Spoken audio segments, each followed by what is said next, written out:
सो आज का क्लास है रिगार्डिंग वुंड केयर। तो यहाँ पे हम कुछ चीज़ें पढ़ेंगे जो हमारे लिए बहुत इम्पोर्टेंट है। तो बेसिकली जो फोकस हम रखेंगे वो है रिगार्डिंग बेड सोर, क्योंकि ये ज़्यादातर जो क्वेश्चन है बेड सोर के रिगार्डिंग एग्ज़ाम में कई तरह का क्वेश्चन पूछता है और वो हमें पता होना चाहिए। Just a minute. यस, चलो तो शुरू करते हैं।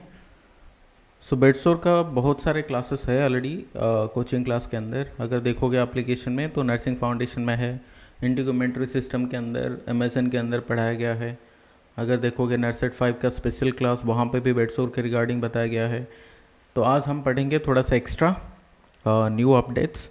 तो क्या हमें एग्ज़ाम में क्वेश्चन एक्स्ट्रा चीज़ें पूछता है वो हम थोड़ा ज़्यादा फोकस रखेंगे। और थोड़ा सा मैं ओवरव्यू बताऊंगा, क्योंकि स्किन के रिगार्डिंग हम इंटीग्यूमेंट्री सिस्टम में और ज़्यादा डिटेल में पढ़ेंगे। और मैं ज़्यादा यहाँ पे फोकस नहीं रखूँगा कि मतलब बेड सोर क्या है।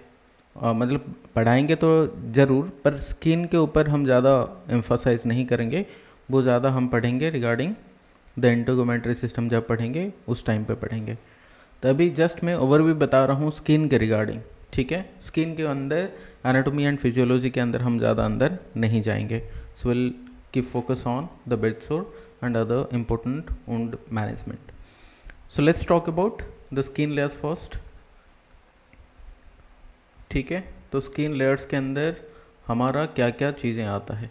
तो स्किन लेयर अगर देखें तो इसमें कितना लेयर आता है, 5 डिफरेंट लेयर्स आता है। लेकिन हाँ सॉरी 3 लेयर्स आता है। और जो पहला वाला जो आउटर लेयर है वो है एपिडर्मिस, उसके अंदर 5 लेयर्स आते हैं, ठीक है। तो क्या क्या लेयर्स हैं वो हम पहले पता होना चाहिए हमें। So the outer most layer is called as what, the epidermis.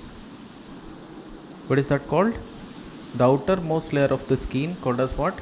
This is epidermis. Epidermis,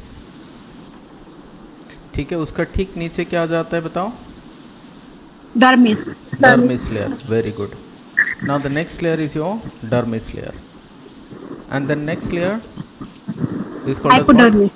Hypodermis, या फिर अदरवाइज इसे क्या बोलते हैं? Subcutaneous tissue. Subcutaneous layer, hypodermis और सबक्यूटेनियस लेयर। सभी एक एक करके समझते हैं। एपिडर्मिस वाला लेयर क्या है, ठीक है, और इसमें क्या क्या क्वेश्चन पूछता है। एपिडर्मिस लेयर जो है ना वो सबसे आउटर वाला लेयर है। इसके अंदर क्या क्या चीज़ें आता है, क्या क्या सेल्स आते हैं, वो हम ज़्यादा अंदर नहीं जाएंगे, थोड़ा सा ओवरव्यू में बताऊंगा, ठीक है। ये भी 5 डिफरेंट लेयर में बांटा गया है इसको। ये हो गया 2, ये हो गया 3 एंड ये हो गया 5 लेयर्स, ठीक है। सबसे नीचे जो वाला लेयर है वो नंबर 1, हम नीचे से ऊपर जा रहे हैं, नंबर 2, 3, 4 एंड 5, ठीक है। ऐसे करके लेयर्स हैं, नीचे से ऊपर जा रहे हैं। This is the outer most layer, और you can say from inner to outer, this is the outer most and this is the innermost layer, ठीक है। हर एक लेयर के लिए इनर टू आउटर ऐसा ही है। सो पहला वाला लेयर आता है सबसे नीचे वाला, ठीक है। क्या बोलते हैं उसको? The basal layer. इसे क्या बोलते हैं? सबसे नीचे वाला लेयर बासल लेयर। ये बासल लेयर को अदरवाइज क्या बोलते हैं? स्ट्रैटम जर्मिनेटिवम। स्ट्रैटम जर्मिनेटिवम। अच्छा, वुंड केयर के लिए हमें ये जानना इसीलिए ज़रूरी है, जब हमें वुंड का स्टेजिंग के लिए क्वेश्चन आता है तब ये हमारे लिए इम्पोर्टेंट रहेगा। So basal layer which is called as the stratum germinativum, the deepest most layer. The deepest layer सबसे अंदर में जो है, सबसे डीपेस्ट जो है आउटर लेयर का, या फिर तुम बोल सकते हो एपिडर्मिस का सबसे नीचे वाला लेयर, वो है बासल लेयर या स्ट्रैटम जर्मिनेटिवम। नेक्स्ट जो लेयर आता है above the basal layer is called stratum spinosum. Now the next layer stratum spinosum, ठीक है। इसके रिगार्डिंग एक इम्पोर्टेंट चीज़ याद रखना, it has different type of cells called several cell layer, several cell layer, next जो लेयर आता है, the third layer from inner to outer, called stratum granulosum. Stratum granulosum, stratum granulosum, ठीक है। Stratum ग्रैनुलोसम के regarding एक चीज जो याद रखना वो है, it has 3 to 4 flat sales, layers of flat sales, ठीक है ना। 3 to 4 layers of flat sales, ठीक है। Flat sales, 3 to 4 layers of flat sales इसी के अंदर रहता है, स्ट्रैटम ग्रैनुलोसम। उसके बाद क्या आ रहा है, the stratum lucidum. Stratum lucidum, इसके रिगार्डिंग एक चीज़ याद रखना, ये सिर्फ वहाँ पे पाया जाता है जहाँ पर स्किन थोड़ा मोटा है, जैसे कि हमारा पाम हो गया और सोल हुआ, तो यहाँ पर ये सिर्फ पाया जाता है और कोई जगह पे इसमें मतलब ये लेयर नहीं होता है।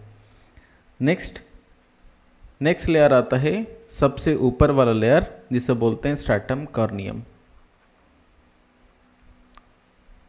Stratum corneum, so this is actual protective layer, this is called actual protective layer, protective layer। why it is called as actual protective layer, because सबसे बाहर है, कोई भी बैक्टीरिया आया, कुछ भी डस्ट आया, वो सारे पहले किसी के कांटेक्ट में आएंगे, this is your stratum corneum, ठीक है। सो ऊपर से नीचे आएंगे stratum corneum, lucidum, then granulosum, spinosum and the stratum germinativum, ठीक है। So this are the layers of the epidermis. तो ये क्या हो गया, हमारा एपिडर्मिस हुआ। नेक्स्ट आते हैं क्या वाला, कौन सा वाला लेयर, जल्दी बताओ। डर्मिस वाला लेयर, डर्मिस, ठीक है ना। नेक्स्ट आता है डर्मिस वाला लेयर। इसमें क्या आता है, इसमें क्या याद रखने वाला चीज है, now this is the layer where the blood vessels, ठीक है ना, और क्या रहता है, the glands, most of the glands are here, and then the nerve endings. Nerve endings, ये वाला चीज इसके साथ याद रखना, ठीक है ना। नेक्स्ट आते हैं क्या, द हाइपोडर्मिस वाला लेयर, ठीक है ना, जिसे क्या बोलते हैं, हाइपोडर्मिस और सबक्यूटेनियस, ठीक है ना। So you have to remember this 3 different layers of the skin. क्या क्या लेयर हुआ, एपिडर्मिस सबसे बाहर वाला लेयर, नेक्स्ट आते हैं डर्मिस, उसके बाद हाइपोडर्मिस, उसके बाद क्या आ जाएगा बताओ, उसके बाद आ जाएगा मसल्स, और फिर नीचे आ जाएगा क्या, बोन। हाँ या ना बोलो, बात समझ रहे हो ना। Yes sir, yes sir. तो ये आ जाते हैं, मान के चलते हैं ये हो गया बोन, उसके ऊपर क्या आ जाएगा, मस्कुलर लेयर, मसल, उसके बाद क्या आ जाएगा, उसके बाद आ जाएगा क्या बताओ, इज योर सबक्यूटेनियस हाइपोडर्मिस, ठीक है ना। उसके बाद क्या आ जाएगा, next dermis, very good, and then the outer most will be called as what, the epidermis, ठीक है ना। Now this is what from inner to outer, ठीक है ना, from inner to outer, this is what you have to remember. Now let's talk about the bed sore, ठीक है, bed सोर, या फिर अदरवाइज इसे क्या बोलते हैं, डेकुबेटिक अल्सर, डेकुबेटिक अल्सर, ठीक है, बेड सोर बोलते हैं या डेकुबेटिक अल्सर बोलते हैं, ठीक है ना। So what do you mean by bed sore, bed sore का डेफिनेशन क्या है, बेड सोर मतलब क्या, the injury to the skin tissue, bed sore मतलब क्या, injury to the skin tissue, skin का इंजुरी होना, that is called bed sore. Injury to the skin tissue, injury to the skin tissue, ठीक है, और because of what, because of 4 different important things. Number 1 is called the pressure, ठीक है, number 2 is called friction, number 3 is called moisture, and number 4 is called shearing force, ठीक है, shearing force.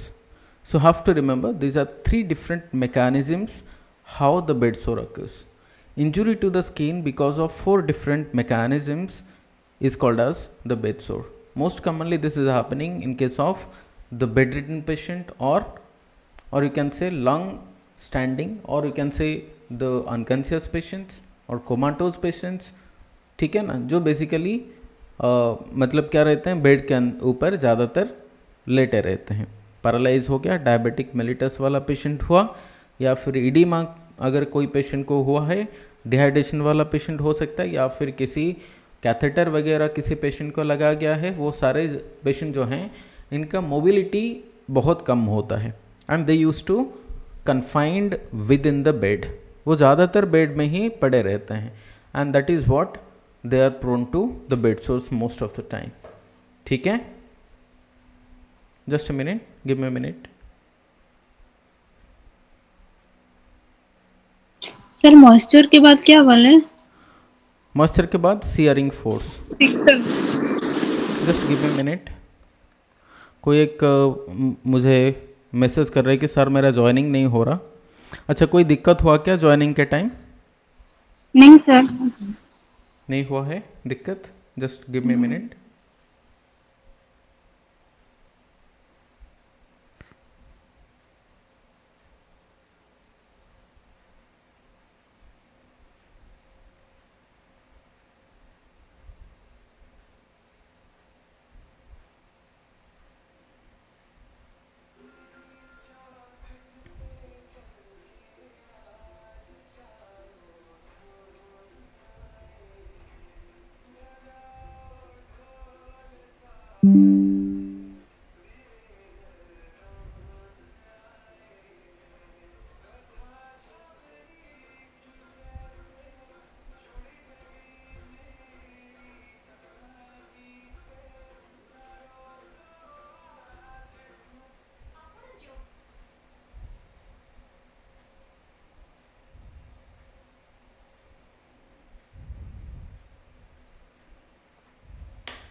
चलिए, अभी ठीक है मेरा वॉइस?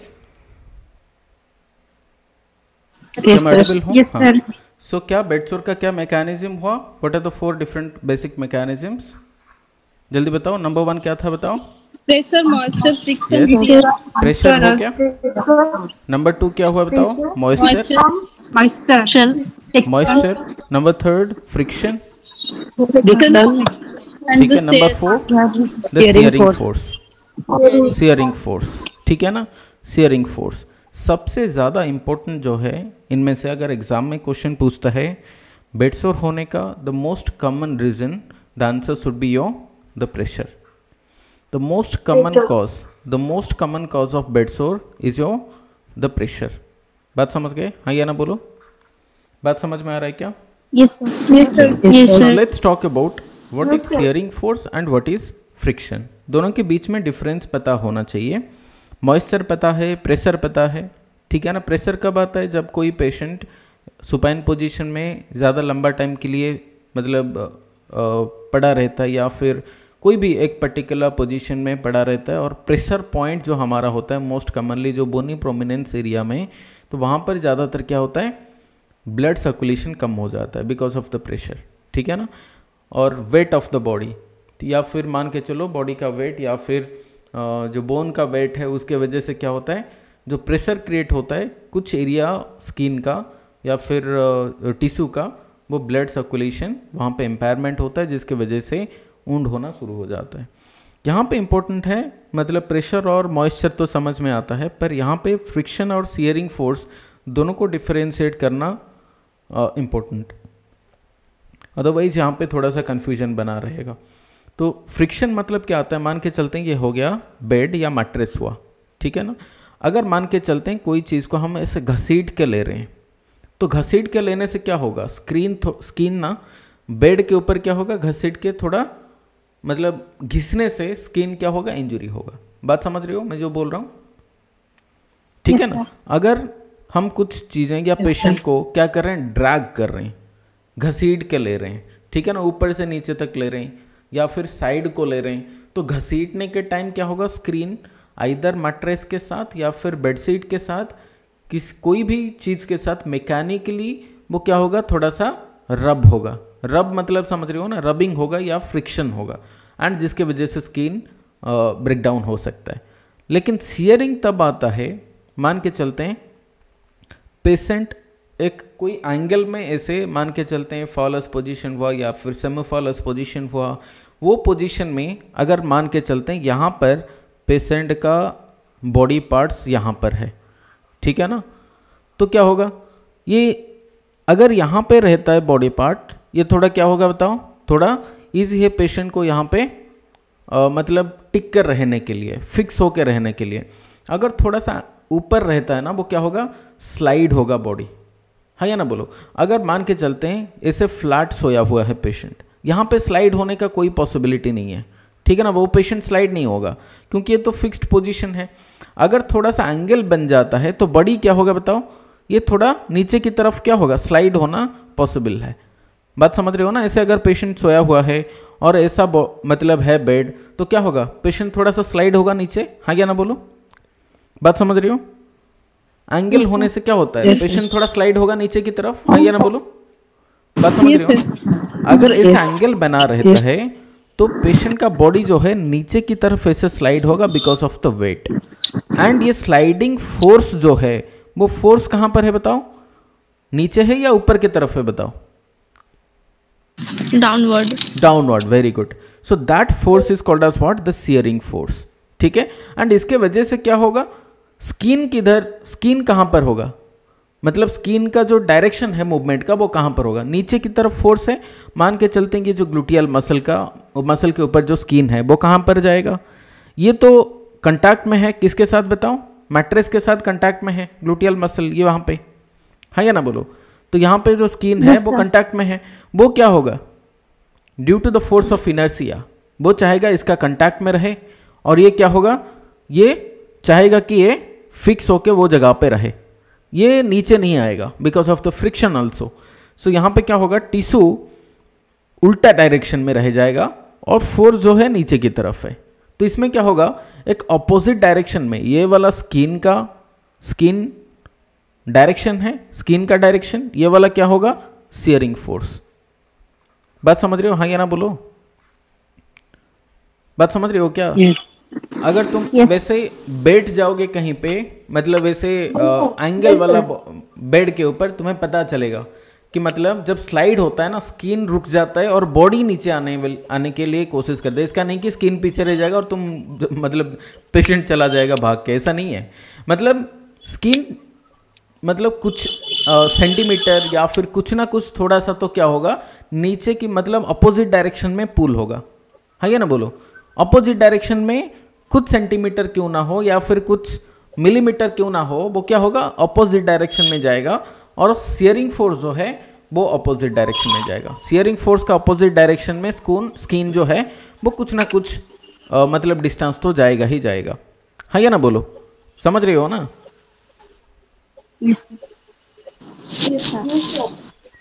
ठीक है। तो यहाँ पे क्या हो रहा है कि सियरिंग फोर्स के वजह से यहाँ पे स्किन का इंटीग्रिटी जो है वो ब्रेकडाउन होना पॉसिबल है। Is it clear? हाँ या ना बोलो। And that is called as searing force. Now we got 4 different mechanisms how the skin breakdown is going to be impaired, or there will be loss of skin integrity, we can say. And the 4 mechanisms are the pressure, moisture, friction, and the searing force. And the most common mechanism because of which the bed sore occurs is your pressure. Now let's talk about the risk factors. The risk factors of the bed sore. What are the risk factors? अभी थोड़ी देर पहले बताया, जो patient है जो ज़्यादा लंबा time के लिए बेड के ऊपर रहना, हाँ एग्जाम, हाँ अनकॉन्शियस या कोमाटोज पेशेंट हो गया या अनकॉन्शियस पेशेंट हुआ। बात समझ गए? नंबर 1। नंबर 2 और कौन सा वाला, पैरालाइज्ड पेशेंट, ठीक है ना, पैरालाइज्ड पेशेंट हो सकता है, ठीक है ना। और क्या, इमोबिलिटी, इमोबिलिटी, ठीक है ना, ठीक है। So immobility is one more condition. Then diabetic mellitus हो सकता है, कोई पेशेंट का अगर इडिमा हो, ठीक है, तो ये वाला कंडीशन में भी पेशेंट क्या हो सकता है, पेशेंट का क्या हो सकता है, बेड सोर हो सकता है, ठीक है ना। और क्या हो सकता है, इनकंटिनेंस ऑफ यूरिन, इनकंटिनेंस, अगर किसी का इनकंटिनेंस है यूरिन का तो फिर इसमें मॉइस्चर की वजह से क्या होगा, there will be impairment in the scheme, बात समझ गए। डिहाइड्रेशन हो सकता है, डिहाइड्रेशन। अगर किसी का लॉन्ग टर्म क्या है बताओ, कैथेटर लगाया गया है, वो भी पेशेंट क्या बेड से थोड़ा बाहर आने के लिए, मतलब कम टाइम के लिए बाहर आएगा। या फिर किसी का एनजी ट्यूब लगाया गया है, या फिर मान के चलते हैं किसी का बर्न हुआ है, बर्न, ठीक है ना। या फिर किसी का अगर ट्रैक्शन लगाया गया है, ठीक है ना, या फिर स्प्लिंट लगाया गया है, ये सारे पेशेंट कम टाइम के लिए मोबिलाइज होते हैं और इन पेशेंट का ज़्यादातर जो चांसेस है क्या, बेड सोर होने का पॉसिबिलिटी है। बात समझ गए, बात समझ गए क्या? हाँ चलो, सो नेक्स्ट आते हैं, क्या पैथोफिजियोलॉजी है जिसके वजह से बेड सोर होता है इन लोगों का, ठीक है ना। इन पेशेंट्स का क्या रीज़न है जिसके वजह से क्या होता है, बेड सोर होता है, ठीक है ना। अगर कोई पेशेंट है is lying down in same position, lying down in same position for prolonged period, ठीक है ना। सेम पोजीशन में अगर लंबा टाइम के लिए पेशेंट पड़ा रहता है तो प्रॉब्लम क्या होगा, there will be increased pressure. कहाँ पर प्रेशर इंक्रीज होगा, जो बोनी एरिया है बॉडी का, मान के चलते हैं हमारा कॉनी हो गया, नी हुआ, ठीक है ना, तो दिस आर बोनी प्रोमिनेंसेस, या फिर वेस्ट का हो गया, तो ये एरिया पे क्या होता है, ज़्यादातर प्रेशर बना रहता है जहाँ पर बोनी एरिया ज़्यादातर है। या फिर हमारा एंकल जॉइंट हुआ, वो जगह पे ज़्यादातर बोनी प्रोमिनेंट एरिया है, so there will be increased pressure on the bony prominent area.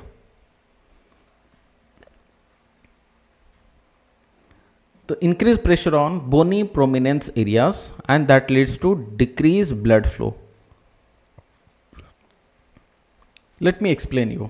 For example मान के चलते हैं ये हो गया बेड और ये है पेशेंट ऐसे सोया हुआ है, ये हो गया बॉडी, मान के चलते हैं ये हो गया कॉनी। तो ये वाला एरिया क्या होता है, ज़्यादातर जो है ना एक्सपोज होगा यहाँ पे, ये वाला पॉइंट मान के चलते हैं, क्योंकि ये बोनी प्रोमिनेंट एरिया है, ये वाला एरिया। इसको अगर जूम करके देखोगे ऐसे, ठीक है, कैसे देखोगे, ऐसे बॉडी हो गया, तो कॉनी वाला जो एरिया है ना वो ऐसा कुछ रहेगा, ठीक है ना। तो ऐसा है कि यहाँ पर जो प्रेशर क्रिएट होता है, ये वाला एरिया पे जो प्रेशर क्रिएट होता है, जिसके वजह से क्या होगा, यहाँ पे ब्लड सर्कुलेशन वो बोनी प्रोमिनेंट एरिया को क्या होगा, डिक्रीज होगा, and this particular part there will be decreased blood flow, ठीक है ना। जो ब्लड फ्लो होना चाहिए था, क्योंकि प्रेशर क्रिएट होता है थोड़ा, मतलब ब्लड वेसल के ऊपर प्रेशर अप्लाई हो जाता है, ब्लड वेसल क्या होगा, ब्लड फ्लो नहीं करा पाएगा, so there will be decreased blood supply to the bony prominent areas. तो ब्लड फ्लो डिक्रीज होगा, मतलब क्या, there will be tissue necrosis, हाँ या ना बोलो, leads to tissue necrosis and that leads to finally ये जो bed sore. This is what the pathophysiology, you have to remember this कि कैसे bed sore create होता है। and next we'll talk about the pressure points। अभी बात कर रहे थे कि कुछ एरिया है हमारा जो कि बोनी प्रोमिनेंट एरियाज हैं, तो वो बोनी प्रोमिनेंट एरिया ज़्यादातर बेड सोर को एक्सपोज होता है, या फिर this areas are prone to have bed sores. But हमें ये एग्जाम में क्वेश्चन पूछेगा एग्जैक्टली कि सुपाइन पोजीशन में कौन सा बोनी प्रोमिनेंट एरिया है जहाँ पर ज़्यादातर क्या होता है, बेड सोर होता है। तो सुपाइन पोजीशन में मान के चलते पेशेंट ऐसे सोया हुआ है, ठीक है, सुपाइन पोजीशन है, ऊपर के तरफ मुंह है, ठीक है ना, सुपाइन पोजीशन है, तो ये वाला पोजीशन में पेशेंट का क्या होगा, ठीक है, ये हो गया बेड। तो ये पोजीशन में कहाँ पर आएगा प्रेशर पॉइंट्स, एक हो गया क्या, ऑक्सीपिटल बोन, ठीक है, और कहाँ पर स्कापुला, ये दोनों स्कापुला के ऊपर आ जाएगा। देन एल्बो, ये पॉइंट्स में आएगा, ठीक है ना, और कहाँ पर आएगा, द सैक्रम, सैक्रम मतलब ये वाला एरिया सैक्रम, ठीक है, मतलब बैक साइड में सैक्रम। एंड देन और क्या, कौन सा वाला एरिया आ जाएगा, इज योर हील, जहाँ पर पैर आता है हमारा, हील, हील एरिया पे ये वाला पॉइंट, ठीक है ना, ये वाला पॉइंट है जहाँ पर हमारा क्या होता है, प्रेशर पॉइंट्स आता है, ठीक है ना, ये वाला एरिया। सो सुपाइन पोजीशन में अगर कोई पेशेंट लेटा रहता है तो क्या क्या प्रेशर पॉइंट्स होता है हमारा बॉडी का, एक बोल दो। नंबर 1 ऑक्सीपिटल, ठीक है, ऑक्सीपिटल के बाद क्या आ रहा है, स्कैपुला, ठीक है ना, उसके बाद क्या, एल्बो, देन सैक्रम, ठीक है ना, एंड देन कौन सा वाला बताओ, हील, ठीक है ना। So this are the points जहां पर क्या होगा, पेशेंट्स का प्रेशर पॉइंट बना रहता है, और दीज आर द एरियाज जहां पर ज़्यादातर क्या होगा, बेडसोर होगा। And what is the most common area जहां पर बेडसोर होता है, the answer is sacrum in supine position, the first pressure point, और we can say the most common pressure point जहां पर प्रेशर मतलब बेडसोर होता है in supine position is your sacrum, and the second most common is your heel, ठीक है। तो first most common pressure point जहां पर बेडसोर होता है in supine position is your sacrum, the second most common is your heel. Is it clear, is it clear? Yes, sir. Yes, sir. Yes, sir. Now, if you look into like a children, बच्चों वाला case में अगर देखोगे, the most common area for bed sore is the occipital area, occipital, ठीक है। Adult वाला case में हमने पढ़ लिया, तो most common is your sacrum and the second most common is your heel, but बच्चों वाला केस में most common is your occipital area. Now this is all regarding the supine position, जहां पर प्रेशर पॉइंट्स हैं, bedsore क्या क्या area पे होगा वो हमें जानना जरूरी है। Now the lateral position, lateral position में क्या क्या प्रेशर पॉइंट्स हो सकता है बताओ। ये हो गया बेड, होगा, हाँ। अभी देखो पेशेंट कैसा लेटा होगा, पेशेंट ये हो गया बॉडी, ये हो गया 2 कान, ठीक है ना। बॉडी मैंने अच्छा से नहीं बना पाया, पर एनीवे समझ लेना कि पेशेंट ऐसा है, थोड़ा टेढ़ा मेढ़ा होगा पर समझ लेना, ठीक है ना। चलो, तो ऐसा है, ये हो गया ऐसे पैर, थोड़ा पोलियोमाइलाइटिस जैसा हुआ, पर एनीवे ठीक है। तो ये हो गया हमारा बॉडी मतलब हाथ, तो ऐसे करके पेशेंट लेटा हुआ है। So this is lateral position. Lateral position में क्या क्या एरियाज हैं, तो पहला आ जाएगा हमारा क्या बताओ, ईयर, ठीक है ना। उसके बाद चीक, ठीक है, गाल हमारा। नेक्स्ट क्या, अक्रोमियन प्रोसेस, ठीक है ना, जहां पर हमारा हाथ और स्कापुला मतलब ह्यूमर एंड स्कापुला दोनों जॉइंट होता है, उसे बोलते हैं हम लोग acromion process. Then now this is your waist, ठीक है ना, that is called iliac crest, ठीक है, इलियाक क्रेस्ट या ग्रेटर ट्रोंकाटर, कहाँ पर, जो हमारा हिप जॉइंट है ना, ठीक है, हिप जॉइंट ग्रेटर ट्रोंकाटर वहाँ पे, एंड यहाँ पे रिब्स, ठीक है ना, ये जो रिब्स हैं, रिब्स भी, ये सारे रिब्स भी यहाँ पे क्या हो सकता है, मतलब बेडसोर हो सकता है ये वाला एरिया पे। और कहाँ पे होगा, द एंकल जॉइंट, ठीक है, एंकल जॉइंट। सुपाइन में हील, देखो सुपाइन में क्या होता है, हील, क्योंकि नीचे की तरफ क्या होगा, हील होगा।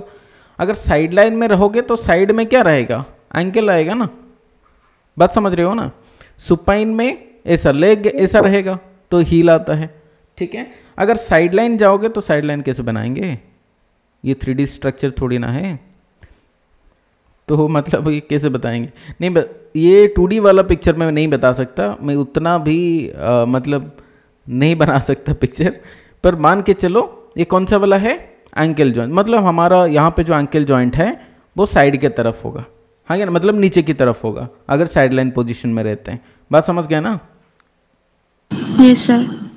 तो क्या क्या पॉइंट्स होता है, एक हो गया हमारा ईयर, दूसरा क्या आ जाता है हमारा चीक, उसके बाद क्या ये वाला अक्रोमियन प्रोसेस, उसके बाद क्या रिब्स, उसके बाद क्या ये वाला पॉइंट दिस इज ग्रेटर ट्रोंकाटर, या फिर इसे क्या बोलेंगे इलिया क्रेस्ट, इलिया क्रेस्ट आ जाएगा, इलिया क्रेस्ट या फिर ग्रेटर ट्रोंकाटर, ट्रोंकाटर, और क्या आ जाएगा बताओ, दिस इज योर, जल्दी बताओ, ankle joint, ankle most commonly is your malleolus, malleolus. Now what is the most common one? The most common one is your iliac crest and greater truncator. ठीक है, so this is the most common site जहां पर sideline position में या lateral position में क्या होता है, बेड सोर होता है। कोई डाउट यहां तक बताओ,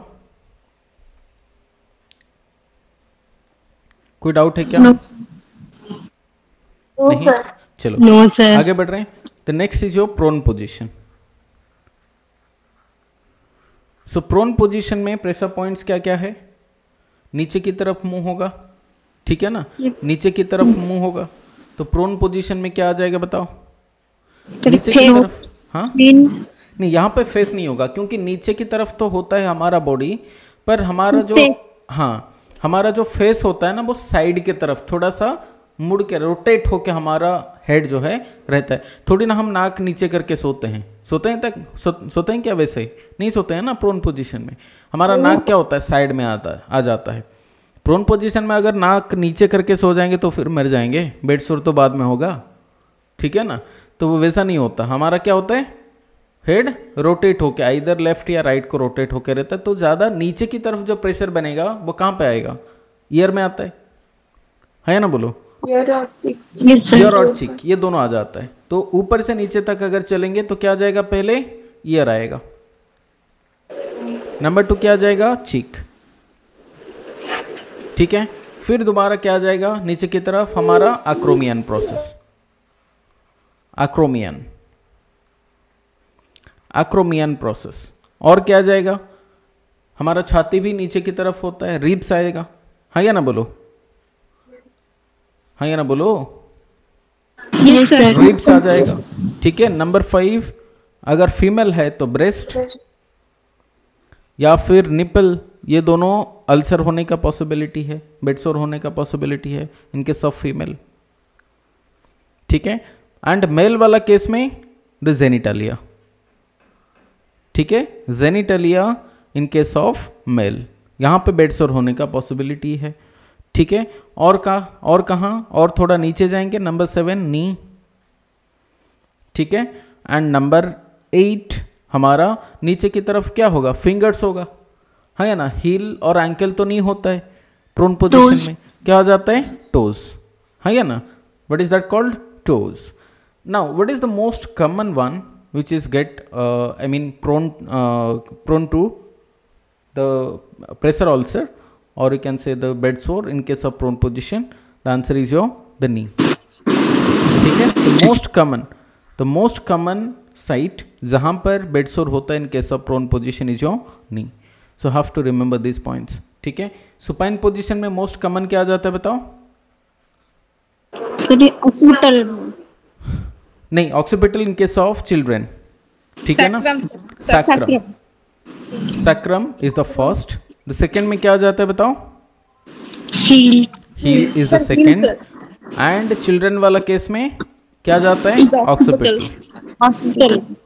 ऑक्सीपिटल, ठीक है। देन सुपाइन के बाद क्या आ रहा है, लैटरल पोजीशन, ठीक है। लैटरल पोजीशन में मोस्ट कॉमनली क्या आ जाता है बताओ, इलियाक क्रेस्ट, वेरी गुड, या फिर इसे ग्रेटर ट्रोंकाटर, ठीक है। लैटरल के बाद क्या, प्रोन पोजीशन, ठीक है। प्रोन में क्या most commonly is your knees, ठीक है। So this are the points you have to remember, and क्या क्या प्रेशर पॉइंट्स है that you should even remember. अब यहाँ पे एक क्वेश्चन आता है कि अगर प्रेशर सोर बनता है एक पर्टिकुलर पॉइंट पे, तो कितना टाइम अगर ब्लड सप्लाई कट ऑफ होता है तो बेड सोर होगा, तो एक पर्टिकुलर एरिया है जहाँ पर प्रेशर बना बोनी प्रोमिनेंस में और वहाँ पे ब्लड सप्लाई कम हुआ। अगर ये ब्लड सप्लाई कट ऑफ होता है फॉर 6 to 12 आवर्स, ठीक है ना, that leads to bed sore. ठीक है ना, cut off blood supply, blood flow और blood supply to a particular tissue, then there will be bed sore. इसलिए बोला जाता है कि कितने घंटे में पोजीशन चेंज करो, हर 2 घंटे में। 2 hours. ठीक है ना, हर 2 घंटे में क्या कर लो, every 2 hourly there should be change of position, है या ना, बोलो पोजीशन चेंज। पोजीशन चेंज करने से क्या होगा, यहाँ पे ब्लड फ्लो एक कंटिन्यूसली एक पर्टिकुलर एरिया पे जो कट ऑफ हुआ था वो फिर ब्लड सप्लाई दोबारा चालू हो जाएगा। तो इसलिए यहाँ पे हर 2 घंटे में हमें पेशेंट का पोजीशन को चेंज कराना चाहिए। Is it clear? बात समझ गए? Yes, sir. Yes, sir. चलो नेक्स्ट आते हैं। Next will talk about the stages of the bed सोर।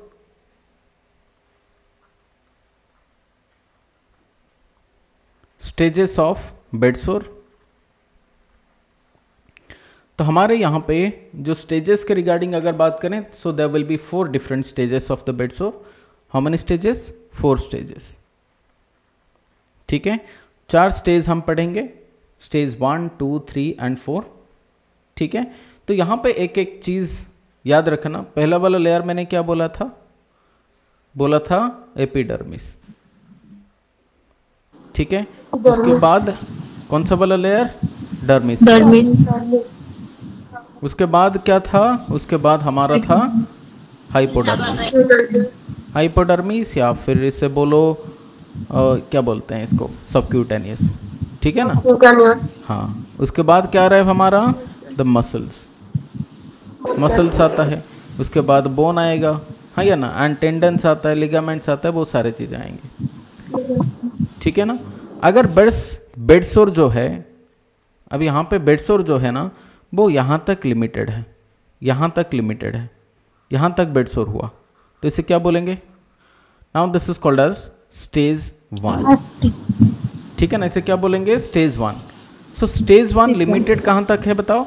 द बेड सोर और the wound will be limited to the epidermis only. Is it clear? है या ना, बोलो। Yes, sir. अभी अगर बेड सोर जो है वो एपिडर्मिस होके डर्मिस तक चला गया, now this is called as what? Stage 2। Second 2. बात समझ गए? अब यहाँ पे फिर डर्मिस से लेके कहाँ तक आ गया? हाइपोडर्मिस तक आ गया। 3 लेयर यहाँ पे आता है। क्या? एपिडर्मिस इन्वॉल्वमेंट हुआ, dermis and hypodermis. Now this is called stage 3। Very simple. ठीक है ना, पूरा स्किन इन्वॉल्वमेंट होके फिर क्या दिख रहा है? बोन दिख रहा है। ठीक है ना, हाँ, बोन दिख रहा है। सो बोन या टेंडन दिख रहा है। So now this is called as what? Stage 4। बात समझ गए? This is quite simple. तो हमें पता है ना, स्टेज 1 क्या? एपिडर्मिस इन्वॉल्वमेंट होना, स्टेज 2 डर्मिस तक चले जाना, स्टेज 3 हाइपोडर्मिस तक जाना, स्टेज 4 जहाँ पर मसल, बोन, टेंडन ये सारे विजिबल होना। इसका मतलब कंप्लीट स्किन खत्म, नीचे मसल बोन तक चला गया।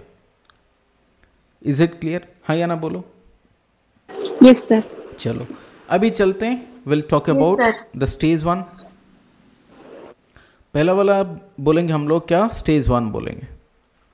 स्टेज 1 तो हमने पढ़ लिया। क्या बताओ, ये क्या वाला लेयर अफेक्ट होता है इसमें? Epidermis. ठीक है ना, एपिडर्मिस इन्वॉल्वमेंट, एपिडर्मिस इन्वॉल्व्ड।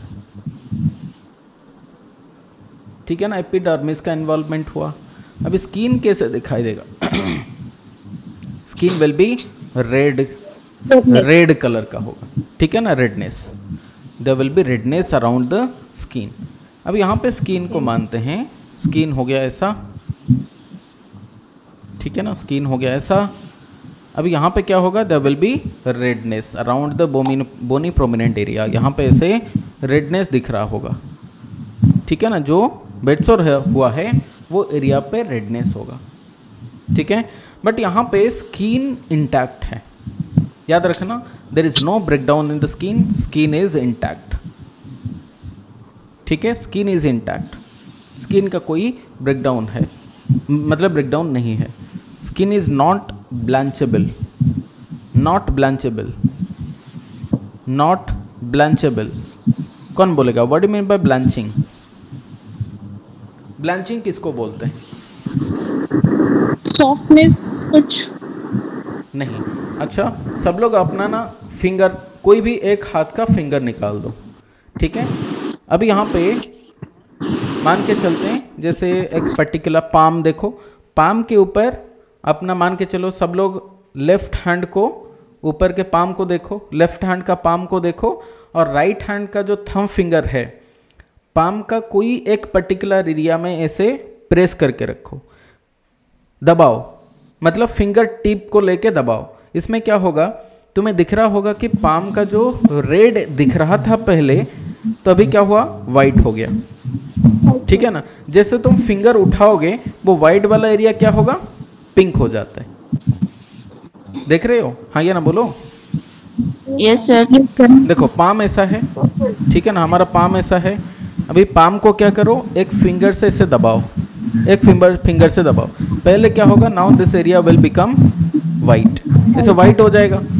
ठीक है ना, और उसके बाद पहले पिंक था, जैसे हमने फिंगर इसमें दबाया वो वाइट हो गया, वापस से क्या होगा, दिस बिकम्स पिंक।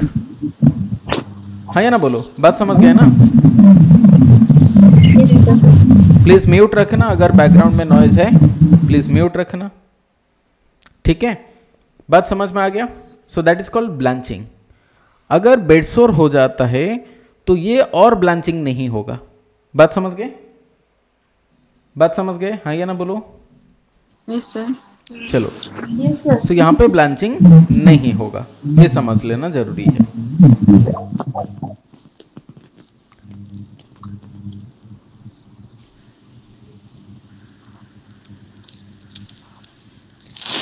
ठीक है, चलो नेक्स्ट आते हैं, कौन सा वाला स्टेज, स्टेज 2। ठीक है, स्टेज 2। हाँ, स्टेज 2।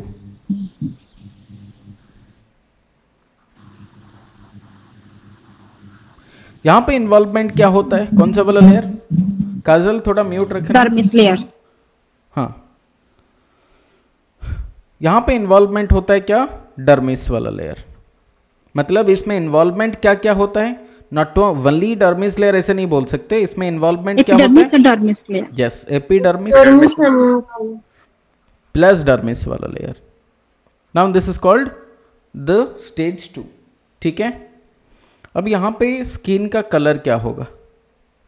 पहले तो क्या था बताओ, रेड कलर का था स्टेज 1 में। ठीक है ना, नॉर्मली हमारा क्या होता है, पिंकिश टाइप का होता है।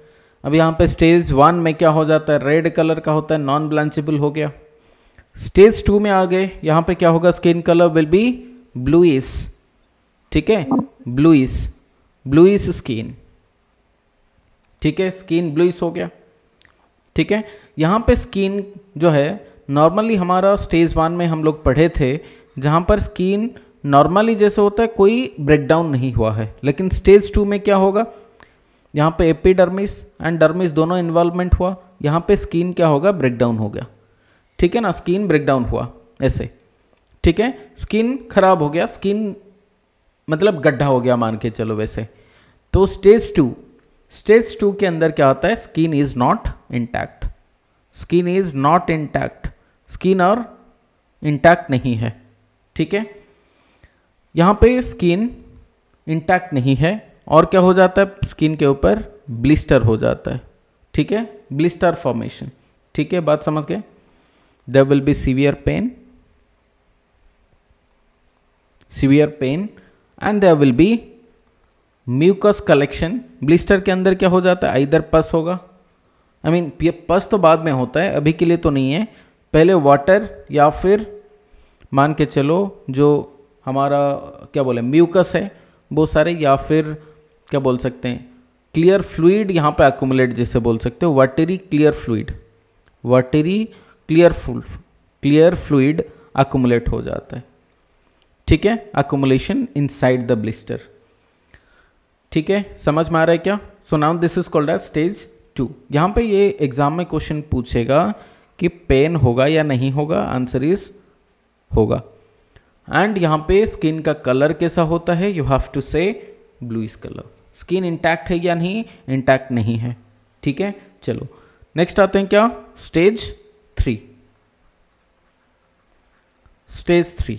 स्टेज 3 में हमें ये याद रखना जरूरी है, यहाँ पे 3 डिफरेंट लेयर्स मतलब अफेक्ट होता है, इन्वॉल्व होता है। क्या क्या, epidermis, dermis plus the subcutaneous. Now this is called as what, stage 2. Now the skin color will be like brown color, brown skin, ठीक है। and this will be very deep wound होता है, but इसमें मतलब जो bone and muscles, tendons, these are not going to be visible। Tendon and bone कैसे दिखता है, वाइट दिखता है, वो सारे यहाँ पे नहीं दिखेगा, ठीक है ना, वह यहाँ पे नहीं दिखेगा, डीप wound होगा, but bone and tendons are not visible, bone and tendons not visible, ठीक है। then there will be discharge from the blister, discharge from blister, there will be absence of pain, ठीक है। यहाँ पे एक चीज़ जो note करना चाहिए वो है हमारा जो नर्व एंडिंग्स है वो कौन सा वाला लेयर है, बताओ कौन सा वाला लेयर पे है, मैंने बताया सेकेंड लेयर पे है, ठीक है। यहाँ पे नर्व एंडिंग है, हाँ ये ना बोलो, नर्व एंडिंग यहाँ पर है, अभी थोड़ी देर पहले बताया था ब्लड वेसल है, नर्व एंडिंग है यहाँ पर है, हाँ ये ना बोलो। अगर मान के चलते हैं ये हो गया नर्व, इसका जो एंडिंग है वैसे यहाँ पर होगा, ठीक है, यहाँ पर गया, यहाँ पर स्किन के ऊपर तो गया है डेफिनेटली, ऐसा क्या होगा। अब यहाँ पे अगर वुंड होता है तो यहाँ पे जो इन्फ्लामेशन होके केमिकल रिलीज होगा, this nerve can sense it. अगर यहाँ पे नर्व पूरा एंडिंग डैमेज हो जाता है, पूरा डैमेज हो गया, कि सेंस पिक मतलब ये पिक कर पाएगा क्या कि पास में क्या हो रहा है, क्योंकि नर्व खुद डैमेज हो गया तो ये पास में जो एंडिंग है, नर्व एंडिंग, ये सेंस नहीं कर पाएगा कि कौन सा केमिकल यहाँ पे क्या हुआ है, रिलीज हुआ है, या फिर ये स्टिमुलेट नहीं हो पाएगा। Now the action potential will not be generated. अगर ये एपिडर्मिस तक है पेन होगा, डर्मिस तक है तो पेन होगा, क्योंकि नर्व एंडिंग यहाँ तक है। पूरा डर्मिस अगर इन्वॉल्वमेंट हो गया देन यहाँ पे सारा नर्व एंडिंग खत्म, और पेन सेंसेशन नहीं जाएगा जब ये सबक्यूटेनियस तक चला आता है, और पेन नहीं होगा, समझ गए। तो पेन कब तक होता है, जब ये सबक्यूटेनियस लेयर तक नहीं आता है, मतलब मान के चलो एपिडर्मिस या डर्मिस, मतलब स्टेज 1 एंड स्टेज 2, ये दोनों केस में पेन होगा, and most severe pain will be in stage 2, ठीक है। बात समझ गए, बात समझ गए क्या? Yes sir. Now next is the stage 4। यहां पे इन्वॉल्वमेंट क्या होता है, all skin layers, all skin layers plus साथ में क्या विजिबल होगा, visible bone and tendons, bone and tendons, ठीक है। बात समझ गए।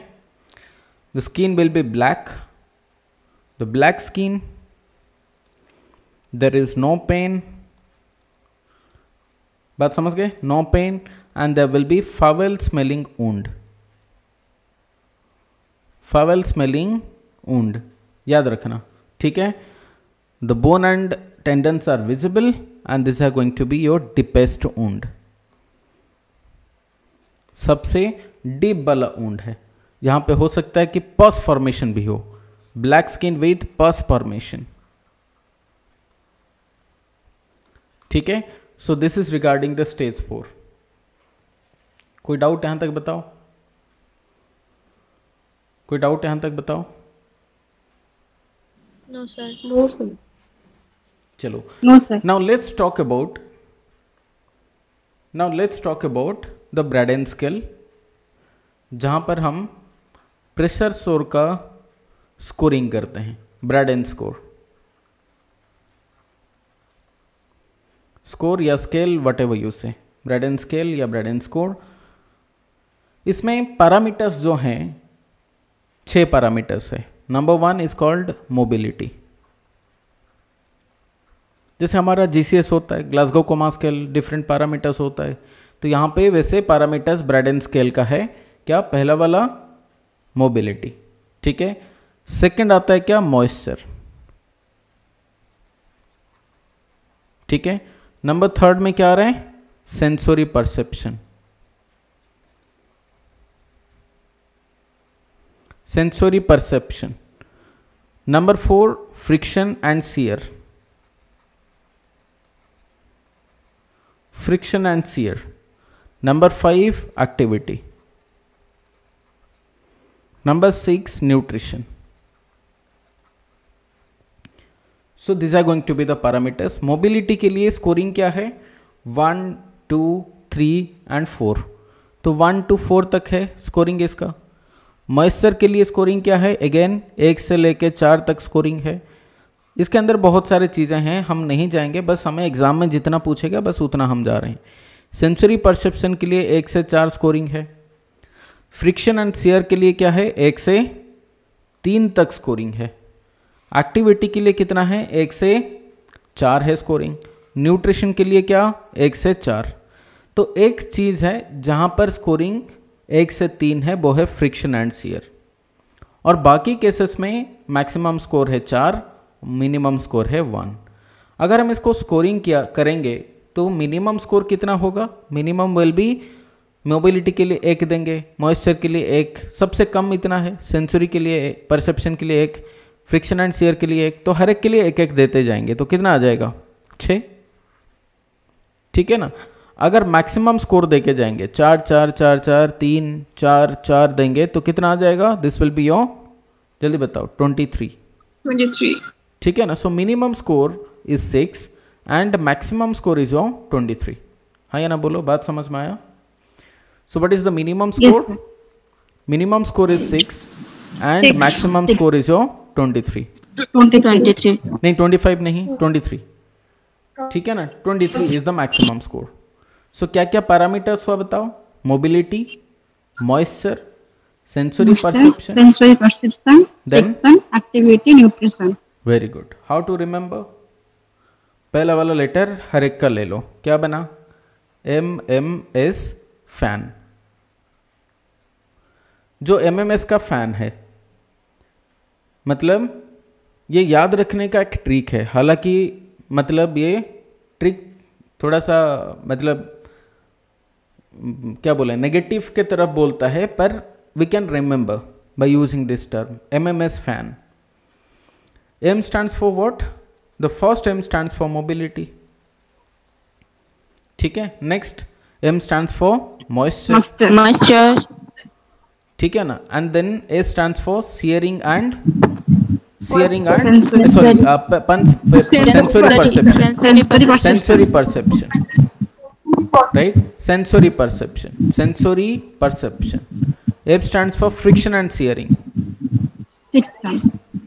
friction and shearing force. A stands for activity, and N stands for nutrition, ठीक है। तो हर एक के लिए स्कोरिंग क्या है, मोबिलिटी के लिए 1 to 4, मॉइस्चर के लिए 1 to 4, सेंसरी परसेप्शन के लिए 1 to 4, फ्रिक्शन के लिए कितना 1 to 3, एक्टिविटी के लिए 1 to 4, न्यूट्रिशन के लिए 1 to 4। क्लियर, कोई डाउट बताओ? No sir. वेरी गुड, चलो आगे बढ़ रहे हैं। अभी यहाँ पे हमने पढ़ लिया कि the minimum score will be, the minimum score is 6 and maximum score is your 23। Very good. अभी यहाँ पे नॉर्मल क्या है, कब बोलेंगे, स्कोर तो आ गया, हम कब बोलेंगे नॉर्मल है। So normal is if the score is around 19 to 23, मतलब जितना हायर स्कोर है बढ़िया है, ठीक है। माइल्ड रिस्क बोलेंगे, माइल्ड रिस्क है अगर स्कोर कितना है 15 से 18। 15 to 18 है, बोलेंगे माइल्ड है। मॉडरेट है, मॉडरेट रिस्क अगर स्कोर है बिटवीन 13 to 14। सीवियर रिस्क है अगर स्कोर है बिटवीन 10 to 12। ठीक है। Very severe if the score is less than 10। ठीक है, तो क्या हुआ, दोबारा बोलते हैं, नीचे से चलते हैं। लेस देन 10 हो गया। ठीक है, उसके बाद क्या आ जाते हैं, 10 to 12। ठीक है, उसके बाद क्या, 13 to 14। देन 15 to, जल्दी बताओ, 15 to 18। ठीक है ना, उसके बाद क्या, 19 to 23। Now this is normal.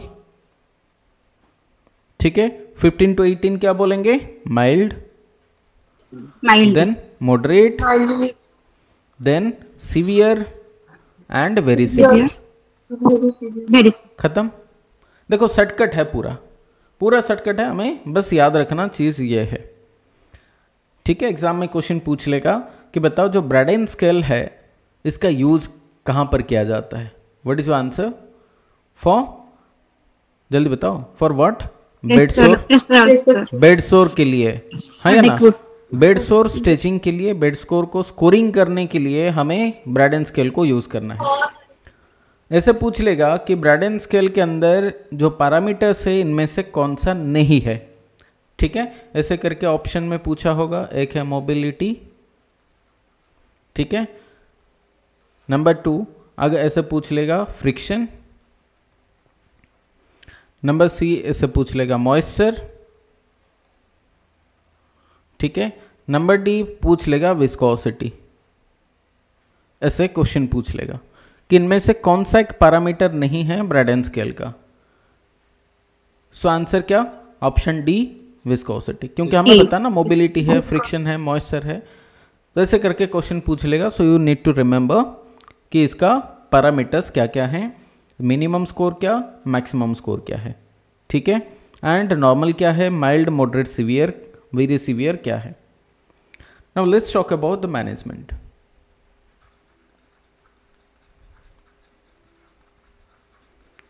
Management of bed सोर।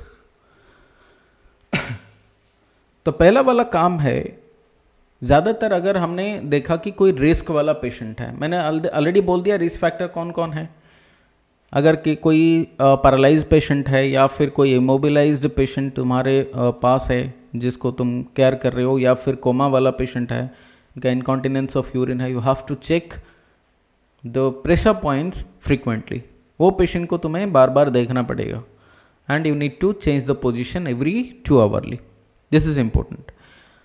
जब अगर मान के चलें, इतना प्रिकॉशन लेने के बाद मान के चलते हैं किसी का तुमने देखा कि प्रेशर पॉइंट पे रेड दिख रहा है, that means the patient is going through the stage 1। ठीक है ना, जैसे ही तुमने देखा रेडनेस तो इमीडिएटली बता देना तुम्हारा हायर अथॉरिटी को, साथ में डॉक्टर्स को। ठीक है, सो पहला वाला काम क्या है, inform the primary health care provider. ठीक है, inform the PA, primary health care provider, या फिर हेल्थ केयर प्रोवाइडर जिसे बोलते हैं HCP। So inform the health care provider HCP after observing the wound.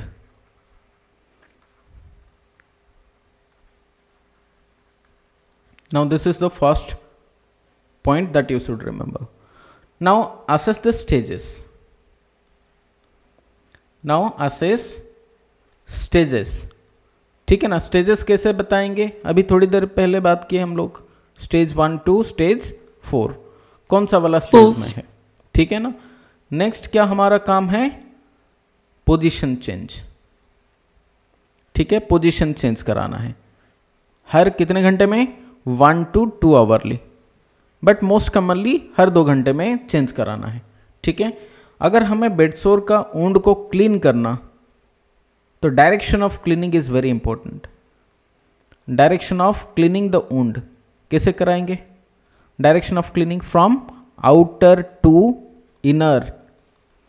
एक चीज ध्यान रखना यहाँ पे, बाकी ऊंड हम कैसे करते हैं, एक्सेप्ट बेड सोर ऊंड, हमें क्या करना, इनर से आउटर जाते हैं। बात समझ रहे हो, centre to periphery, centre to periphery ऐसे करके सर्कुलर मोशन में ऐसे जाएंगे। Now this is what in case of other wounds, normal wounds, but in case of bedsore wound will go from outer से ऐसे जाएंगे, outer to inner या periphery to center। Is a clear, बात समझ रहे हो, हाँ या ना बोलो? Yes, sir. चलो, so these are very important points which is basically asked in examinations, क्योंकि ये थोड़ा सा डेविएशन है, ठीक है ना, इसीलिए एग्जाम में ज्यादातर क्वेश्चन पूछता है। So what you can say, what is the direction of cleaning the wound, outer to, जल्दी बताओ, आउटर टू इनर, या फिर तुम बोल सकते हो periphery, periphery to centre. Why so, क्यों ऐसे किया जाता है, because we think bedsore wound, not think, basically this is evidence based, मतलब दिस हैज बीन एस्टैब्लिश्ड, ये माना जाता है कि क्या, जो बेडसोर वुंड है दिस इज कंटामिनेटेड। तो अगर हम बेडसोर वुंड नीचे अंदर से आएंगे बाहर के तरफ, तो फिर we are basically spreading the infection, yes or no? So we are contaminating the nearby areas that we do not want. That's why we have advised कि हमें, we have been advised कि हमें पेरीफेरी से centre के तरफ जाना है, ठीक है ना। So we are considering, so bedsore is considered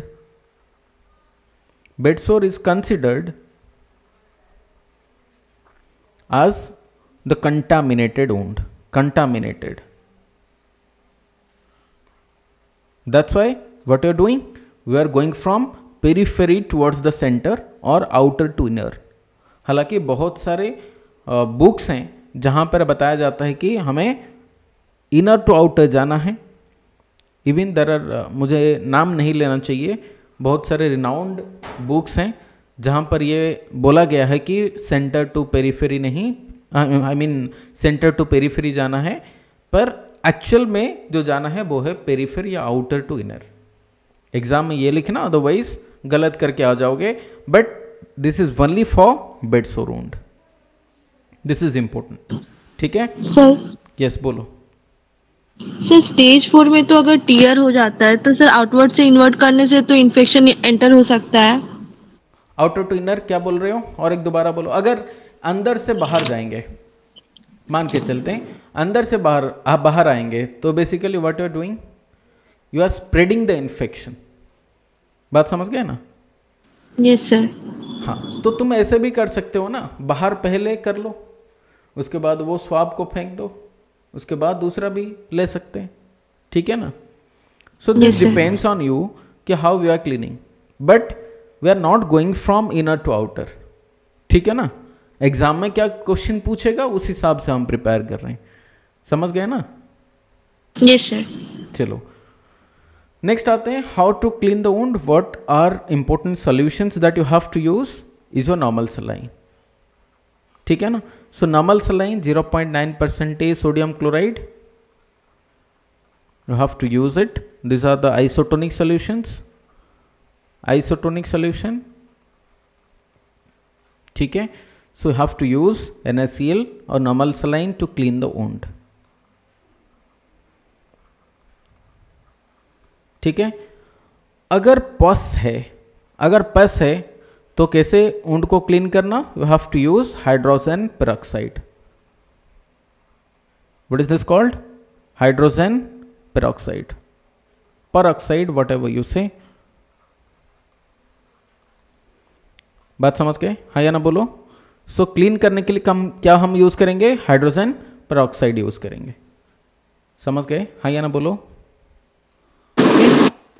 yes sir. चलो, अगर डायबिटिक मेलिटस है कोई पेशेंट को, इफ डायबिटिक मेलिटस, क्लीन करने के बाद क्या डालेंगे, instil some drops of insulin, ठीक है। वुंड के ऊपर थोड़ा क्या डाल देंगे, इंसुलिन डाल देंगे। Instil few drops of insulin, in wound for rapid healing, for rapid healing. देखो क्या सोल्यूशन हम डाल रहे हैं, दिस इज इंपॉर्टेंट। अभी इसके बाद क्या करेंगे, करने के बाद we are basically using zinc oxide, apply zinc oxide powder. Zinc oxide powder ZnO2 या जिंक ऑक्साइड बोल सकते हैं इसको। जिंक ऑक्साइड पाउडर डालेंगे and it has antimicrobial property, this prevents growth of microorganism.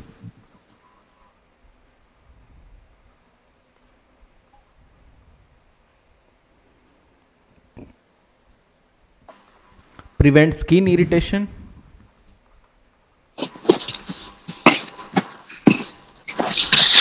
this prevents skin irritation। ठीक है, समझ में आ रहा है क्या? Yes sir. चलो sir, and this also prevents moisture, क्योंकि हम पाउडर डाल रहे हैं, ठीक है ना। प्रिवेंट्स मॉइस्चर, क्योंकि हमें बताना मॉइस्चर के वजह से क्या होता है, बेडसोर होता है, एंड ये मॉइस्चर ऑब्जर्व कर लेगा and will keep the wound dry.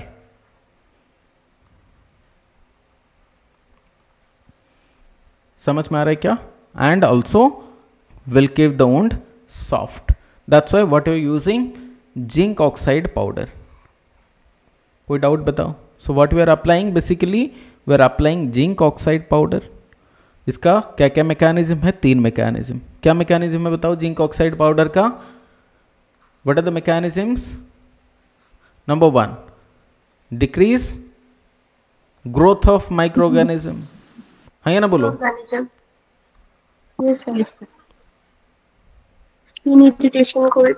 Number 2 और क्या बताता है बताओ, इसका क्या बेनिफिट है? Decrease skin irritation, right. Number 3 बताओ जल्दी से। Prevent moisture. Yes, decrease moisture. That's why it will keep the wound dry. ठीक है, यहां पे समझ जाना चाहिए। और कोई डाउट यहां तक बता दो? कोई डाउट नहीं? चलो फिर, तो क्या क्या हमने यूज किया? नॉर्मली हम NS यूज करते हैं, या फिर हम क्या डालेंगे, हाइड्रोजन पेरोक्साइड, ठीक है ना, या फिर हम इंसुलिन भी डाल सकते हैं, एंड बाद में जिंक ऑक्साइड। इतना हो गया, याद रखेंगे। NS सारे केसेस में, हाइड्रोजन पेरोक्साइड कौन सा वाला केस में अगर पस है, इंसुलिन कौन सा वाला केस में अगर डायबिटिक मेलिटस। इतना तो समझ जाना चाहिए, ठीक है ना? समझ गए ना? हाँ या ना बोलो? Yes sir. यस चलो नेक्स्ट आते हैं, और एक इंपॉर्टेंट चीज वो है ऑक्सीजन सप्लाई करना टू वुंड साइट।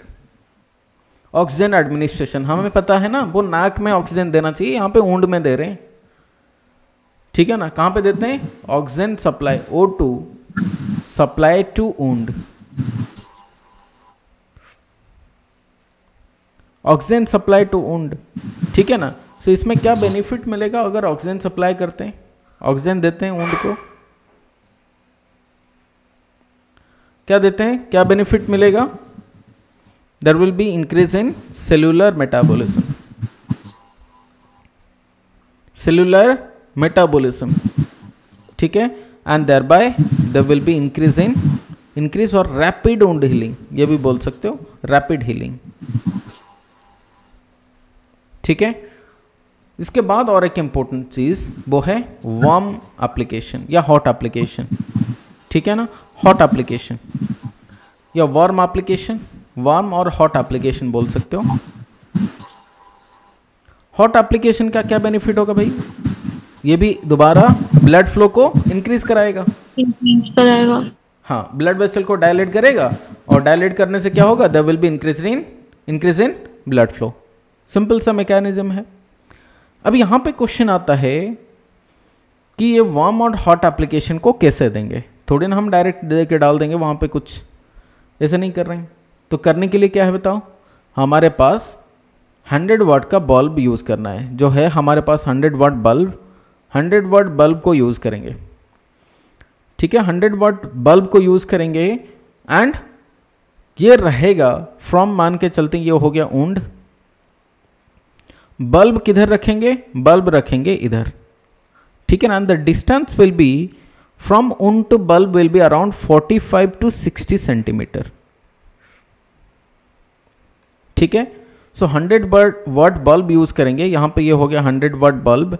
ये 100 वाट बल्ब को ऊंड से कितना दूर रखेंगे? 45 to 60 सेंटीमीटर। कितना ड्यूरेशन के लिए रखेंगे? ड्यूरेशन कितना रहेगा? कितना देर तक रखेंगे इसको? ऐसे रखेंगे 10 मिनट्स के लिए। TDS, TDS मतलब क्या? Thrice a day, 3 times a day, मतलब अभी 10 मिनट के लिए, फिर 8 घंटे के बाद फिर 10 मिनट, और फिर 8 घंटे के बाद और 10 मिनट। सो TDS बेसिकली। ठीक है ना। सो वार्म एप्लीकेशन के लिए डायरेक्टली हम या हॉट एप्लीकेशन तो नहीं डाल रहे हैं, पर बेसिकली क्या कर रहे हैं, एक 100 वाट बल्ब को रखेंगे। किधर रखेंगे? जल्दी बताओ, किधर रखेंगे? ऊंट से 45 to 60 सेंटीमीटर दूर रखेंगे। 10 मिनट के लिए रखेंगे, दिन में 3 बार रखेंगे। खत्म। करेक्ट, समझ गए? Yes sir. चलो नेक्स्ट आते हैं। इंपॉर्टेंट इज मैनेजमेंट में increase water intake. Increase water intake for hydration, मतलब ये नहीं कि ऊंट के ऊपर वाटर डालेंगे, पीना है हमें। ठीक है, increase water intake, this is important. ठीक है, change position 1 to 2 hourly, then massage. ठीक है, मसाज कौन सा वाला एरिया को करेंगे? जो प्रेशर पॉइंट है। एल्बो हो गया, ईयर हुआ, ईयर को मसाज थोड़ी ना करना, पर थोड़ा ऐसे मसाज, मतलब ऐसा नहीं कि जैसे हम बॉडी को करते हैं, ईयर का भी मसाज कर सकते हैं, ऐसा नहीं कि नहीं कर सकते। जो प्रेशर पॉइंट्स है हमारा, वो मसाज करेंगे वो एरिया को using lubricants for improving the circulation. Massage करेंगे, ठीक है ना। कौन सा वाले एरिया को? Pressure points. Massage pressure points using, जल्दी बताओ, यूजिंग लुब्रिकेंट्स। अगर लुब्रिकेंट यूज नहीं कर रहे हो, फिर दोबारा तुम क्या करोगे? स्किन ब्रेक डाउन हो जाएगा। ठीक है ना। So what will be the purpose of this massage? To increase circulation, that's it. यहां पे देखो, कोई ज्यादा बड़ा कॉम्प्लेक्स चीज मैं नहीं बोल रहा कि समझ में नहीं आएगा। ठीक है, now we can provide the comfortable mattress या कंफर्ट डिवाइस। ठीक है, कंफर्ट डिवाइस डाल सकते हैं। हरी सर ने क्लास लिया हुआ है बेडसोर एंड कंफर्ट डिवाइस के रिगार्डिंग, कंफर्ट डिवाइस भी पढ़ सकते हो। ठीक है, कंफर्ट डिवाइस के अंदर क्या आता है? हमारा एयर मैट्रेस आता है, वाटर मैट्रेस आ जाएगा। ठीक है ना, तो यहाँ पे वाटर मैट्रेस डाला जाता है, एयर मैट्रेस डाला जाता है। ठीक है, एंड अगर बेड को देखेंगे तो वहाँ पे रिंकल फ्री होना चाहिए। पूरा कंप्लीट बेड के ऊपर जो हम बेडशीट डालते हैं, that bedsheet should be wrinkle free. बात समझ रहे हो? या फिर मॉइस्चर फ्री होना चाहिए। जो इनकॉन्टिनेंस वाला पेशेंट हैं, उनको ज़्यादातर रिस्क है कि जो बेड है वो बेड लिनन या फिर जो बेडशीट हैं उसे क्या करने के लिए मतलब सॉइल करने का पॉसिबिलिटी ज़्यादा है। So have to be careful in those cases. सो prevent wrinkles and soiling of linens. ठीक है, so that we can prevent the bed sore. Bed सोर प्रिवेंट करने के लिए हमें यहाँ पे एक तो पढ़ लिया, स्केल हम यूज करते हैं बेड सोर को स्कोरिंग करने के लिए। नाम था क्या? Braden scale. तो most commonly we are using this, the Braden scale most commonly we are using. Except this, there are other two scales called Norton scale. याद रख लेना कभी, नॉर्टन स्केल एंड दूसरा आता है वाटर स्केल। एग्जाम में हालांकि क्वेश्चन पूछा नहीं अभी तक Norton scale and water scale के रिगार्डिंग, पर ये पूछ सकता है कि इनमें से कौन सा है जो कि बेडसोर को स्कोरिंग करने के लिए यूज़ नहीं किया जाता। ऑप्शन ए में ब्रैडन स्केल, बी में नॉर्टन स्केल, सी में वाटर स्केल, तीसरा और कोई हो सकता है, चौथा और कोई हो सकता है। तो यहाँ पे तुम्हें याद रखना चाहिए, so these are 3 different scales that we are using to assess the bedsore. हाँ या ना बोलो, बात समझ गए? Yes sir. चलो नाउ लेट्स टॉक अबाउट कि बेडसोर का ड्रेसिंग के लिए क्या क्या ड्रेसिंग मटेरियल यूज किया जाता है। This is very important. The first type of dressing that we can use is the transparent dressing. Just give me a minute.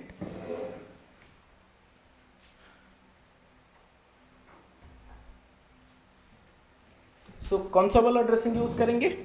The waterproof transparent dressing, जो कि बेसिकली यहाँ पे देख सकते हो ना बेडसोर, ये कौन सा वाला केस में यूज कर सकते हैं? अगर वुंड डीप है क्या यूज कर सकते हैं इसको? Do think so? नो, इसको हम यूज नहीं कर सकते because this is waterproof, number 1। Number 2, transparent film, and this is occlusive. अच्छा, यहाँ पे very important, you should remember this, there are 3 different categories based on की जो ड्रेसिंग है, कोई भी ड्रेसिंग हो 3 डिफरेंट कैटेगरी का आता है बेस्ड ऑन कि वो ड्रेसिंग के थ्रू एयर पास करेगा स्किन तक या नहीं। So based on that we can classify the all type of dressing into 3 different categories, occlusive, then semi occlusive या semi occlusive, and the non occlusive. So occlusive मतलब क्या? जो बिल्कुल भी एयर अलाउ नहीं करेगा। मान के चलते हैं ये हो गया स्किन, इसके ऊपर हमने क्या डाला? एक पैच डाला ड्रेसिंग का। अगर ड्रेसिंग के थ्रू अंदर अगर नहीं जा रहा, कुछ भी एयर नहीं जा रहा, कॉल्ड ऑक्लूसिव ड्रेसिंग। ठीक है। सेमी ऑक्लूसिव मतलब this will allow some amount of air to enter. Non occlusive मतलब this will be completely free flow होगा, यहाँ पे मतलब आराम से एयर अंदर जा सकता है। So this are 3 different categories based on कि एयर कैसे पास होता है। Do you think this transparent dressing is going to be the occlusive type या नॉन ऑक्लूसिव टाइप, और व्हाट डू यू थिंक, और semi occlusive? Occlusive. This is occlusive type, and we do not want ये occlusive type होगा और waterproof होगा, तो हमें पता ना वो मॉइस्चर के वजह से प्रॉब्लम आता है। तो फिर ये अगर डीप वुंड है तो फिर ये प्रॉब्लम आ जाएगा इसमें। तो माइनर कट, बर्न, ब्लिस्टर है, या फिर थोड़ा सा छोटा रेड कलर का अगर दिख रहा bedsore, then we can use it. Otherwise अगर थोड़ा सा स्किन इंटीग्रिटी खत्म है और फिर मतलब थोड़ा सा डीप वुंड है, then you cannot use it. So waterproof transparent dressing, this is for protecting minor abrasions, cut, burn, blisters, scraps, post surgical incisions. ठीक है। इसका काम है टू सील्स आउट, मतलब ये बैरियर जैसा काम करता है, सील करता है from dirt and other contaminants, मतलब बाहर से धूल और कोई कंटामिनेंट्स अंदर ना जाए, ये सील कर देता है। Stage on in bath and shower, क्योंकि ये क्या होता है बताओ? वाटरप्रूफ होता है, तो इसका कोई प्रॉब्लम नहीं रहता। अगर हम नहाएंगे पानी में, मतलब पानी के कांटेक्ट में आएंगे, तो इसमें कोई ज़्यादा प्रॉब्लम नहीं होने वाला, because this is water proof. ठीक है, बात समझ में आ रहा है? So now this is called transparent dressing that we can use in case of like bedsore. But you should remember, if the bedsore wound is very deep, then you cannot use it. ठीक है. So where we can use it? We can use it in stage 1. कौन सा वाला case में use कर सकते हैं बताओ? स्टेज 1 वाला केस में. ठीक है. सो स्टेज 1 वाला केस में कौन सा वाला ड्रेसिंग को यूज कर सकते हैं? स्टेज 1 वाला केस में we can use the transparent dressing. देखो, ट्रांसपेरेंट ड्रेसिंग को यूज कर सकते हैं. Number 2 dressing that we can use is called hydrocolloid dressing. Hydrocolloid dressing. ठीक है. मैं थोड़ा सा ये बता देता हूँ यहाँ पे. पहले समझ लेते हैं हर एक वुंड को, फिर हम समझते हैं कौन सा स्टेज में कौन सा ड्रेसिंग को हम यूज करेंगे. The second type of dressing is called hydrocolloid dressing. What do you mean by hydrocolloid? Hydrocolloid मतलब क्या आ रहा है? हाइड्रोकोलॉइड मतलब ये बेसिकली डिफरेंट लेयर्स का ड्रेसिंग है। मतलब एक पर्टिकुलर ड्रेसिंग मटेरियल है, इसमें बेसिकली 2 लेयर होता है, ठीक है ना, ऐसे 2 लेयर होता है, the outer layer and inner layer, ऐसे करके होगा। एंड इसको बेसिकली यूज किया जाएगा कौन सा वाला केस में, अगर माइल्ड एक्सूडेट है, ठीक है ना, माइल्ड एक्सूडेटिंग वुंड वाला केस में हम इसको माइल्ड एक्सूडेट मतलब अगर थोड़ा सा ही निकलता है, कोई डिस्चार्ज हो रहा है वुंड से, देन इट इज़ फाइन। अगर बहुत हेवी डिस्चार्ज हो रहा है वुंड से, then we cannot use the hydrocolloid dressing. So याद रखना, use to treat mildly exudating wound, ज़्यादा होगा तो नहीं यूज नहीं कर सकते। खासियत क्या है इसका, it is flexible, hydrocolloid dressing flexible है, ये वीक हफ्ते तक काम करता है, जब रिमूव करेंगे पेनलेस होगा, and again this is water proof, ठीक है। So this is regarding hydrocolloid dressing. Minor burn वाला केस में यूज कर सकते हैं, प्रेशर अल्सर या बेडसोर वाला केस में यूज कर सकते हैं। Very important, you should remember abundant drainage, मतलब अगर हेवी ड्रेनेज हो रहा, we should not use hydrocolloid dressing. We should not use hydrocolloid dressing, exam में क्वेश्चन पूछेगा, if there is heavy drainage और the bone and tendons are exposed, we should not use hydrocolloid dressing. तो hydrocolloid dressing देखो, transparent dressing हम use कर रहे हैं जहां पर माइनर इंजुरीज वगैरह है, स्किन का इंटीग्रिटी खराब है, स्टेज 1 वाला केस में even hydrocolloid dressing also can be used in stage 1, ठीक है। सो हाइड्रोकोलॉइड ड्रेसिंग को हम माइनर केसेस में यूज करते हैं, ठीक है। हाइड्रोकोलॉइड ड्रेसिंग का खासियत क्या है, सो हाइड्रोकोलॉइड, हाइड्रो का मतलब यहां पे क्या, हाइड्रो का मतलब है वाटर, हाँ या ना बोलो, वाटर, ठीक है। वाटर को रखना अंदर इज कॉल्ड हाइड्रो, ठीक है ना। मतलब क्या, मान के चलो ये हो गया ऊंड, ऊंड के ऊपर हमने यहाँ पे हाइड्रोकोलॉइड ड्रेसिंग डाला। So this hydrocolloid dressing will not allow the water और ड्रेनेज फ्रॉम द, और वाटर बेसिकली हम बोल सकते हैं या फ्लूइड टू एवापोरेट होने के लिए नहीं देगा, ये वाटर रहेगा अंदर, ठीक है ना। मतलब basically what we are doing, we are keeping the wound moist, ठीक है ना। तो ये कौन सा वाला वुंड के लिए हेल्पफुल होगा, ड्राई वुंड के लिए हेल्पफुल रहेगा, ठीक है ना। नंबर 2, इसमें ऑब्जर्विंग मटेरियल है, यहाँ पे देख सकते हो 2 लेयर है ना, एक ऑब्जर्विंग मटेरियल है, तो वुंड को तो मॉइस्ट रखेगा, साथ में ये क्या करेगा, सारा मॉइस्चर को सोख लेगा, ठीक है ना। ये सोख लेगा, जो भी एक्सूडेट्स निकल के आता है दिस विल ऑब्जर्व देम, ठीक है। तो बेसिकली इसमें 2 लेयर होता है, याद रखना, इसमें 2 लेयर होता है, क्या, एक इनर लेयर और एक outer layer. So inner layer का क्या खासियत है, इसके अंदर कुछ जेल फॉर्मिंग एजेंट है, it has gel forming agent. तो जेल फॉर्मिंग के एजेंट के अंदर क्या, जैसे कि हाइड्रोकोलॉइड पार्टिकल्स हैं। जेल फॉर्मिंग एजेंट मतलब इट हैज हाइड्रोकोलॉइड पार्टिकल्स, इसीलिए बोलते हैं कि this is hydrocolloid dressing. Hydrocolloid particle क्या है, जो कि ऑब्जर्व कर लेता है, सोक कर लेता है सारा एक्सूडेट्स को, वो है कार्बोक्सी मिथाइल सेलुलोज। एक है कार्बोक्सी मिथाइल सेलुलोज।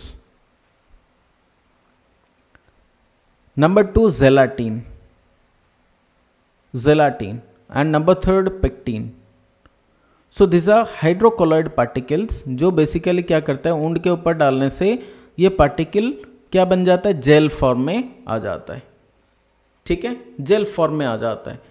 देखा होगा ना कुछ मतलब क्या बोलें, जैसे कि कुछ क्या बोलें, जैसे कि डायपर वगैरह देखा है, वो डायपर में क्या आ जाता है, अगर वो पानी सोख लेता है अंदर और वो जेल फॉर्म में बदल जाता है। पहले तो वो मतलब पूरा ड्राई होता है, जैसे ही वो क्या क्या डायपर के अंदर चला गया, पूरा पानी आ गया, तो वो क्या हो जाता है, जेल जैसा बन जाता है। वैसे यहाँ पे हाइड्रोकोलॉइड पार्टिकल्स वो ड्रेसिंग के अंदर है, वो क्या करेगा, वुंड से जितना भी निकलेगा, मतलब जो एक्सूडेट्स बोलेंगे जिसको हम, डिस्चार्ज होगा, वो डिस्चार्ज सारा ऑब्जर्व हो जाएगा किधर, वो ड्रेसिंग मटेरियल के अंदर, because it has hydrocolloid particles, ये पूरा सोख लेगा। But this is not used in case of very very heavy drainage. Heavy drainage वाला केस में इसको हम यूज़ नहीं कर पाएंगे। तो हमें पता है इनर वाला लेयर में क्या है, इनर वाला layer contains the hydrocolloid particles like gelatin, pectin and carboxy methyl cellulose. ठीक है, नाउ लेट्स टॉक अबाउट, हाँ इसलिए क्या होता है इनर लेयर का जो खासियत है, क्योंकि इसके अंदर जेल फॉर्मिंग एजेंट है, this promotes wound healing. Inner layer का और एक खासियत है क्या, प्रमोट्स वुंड हीलिंग।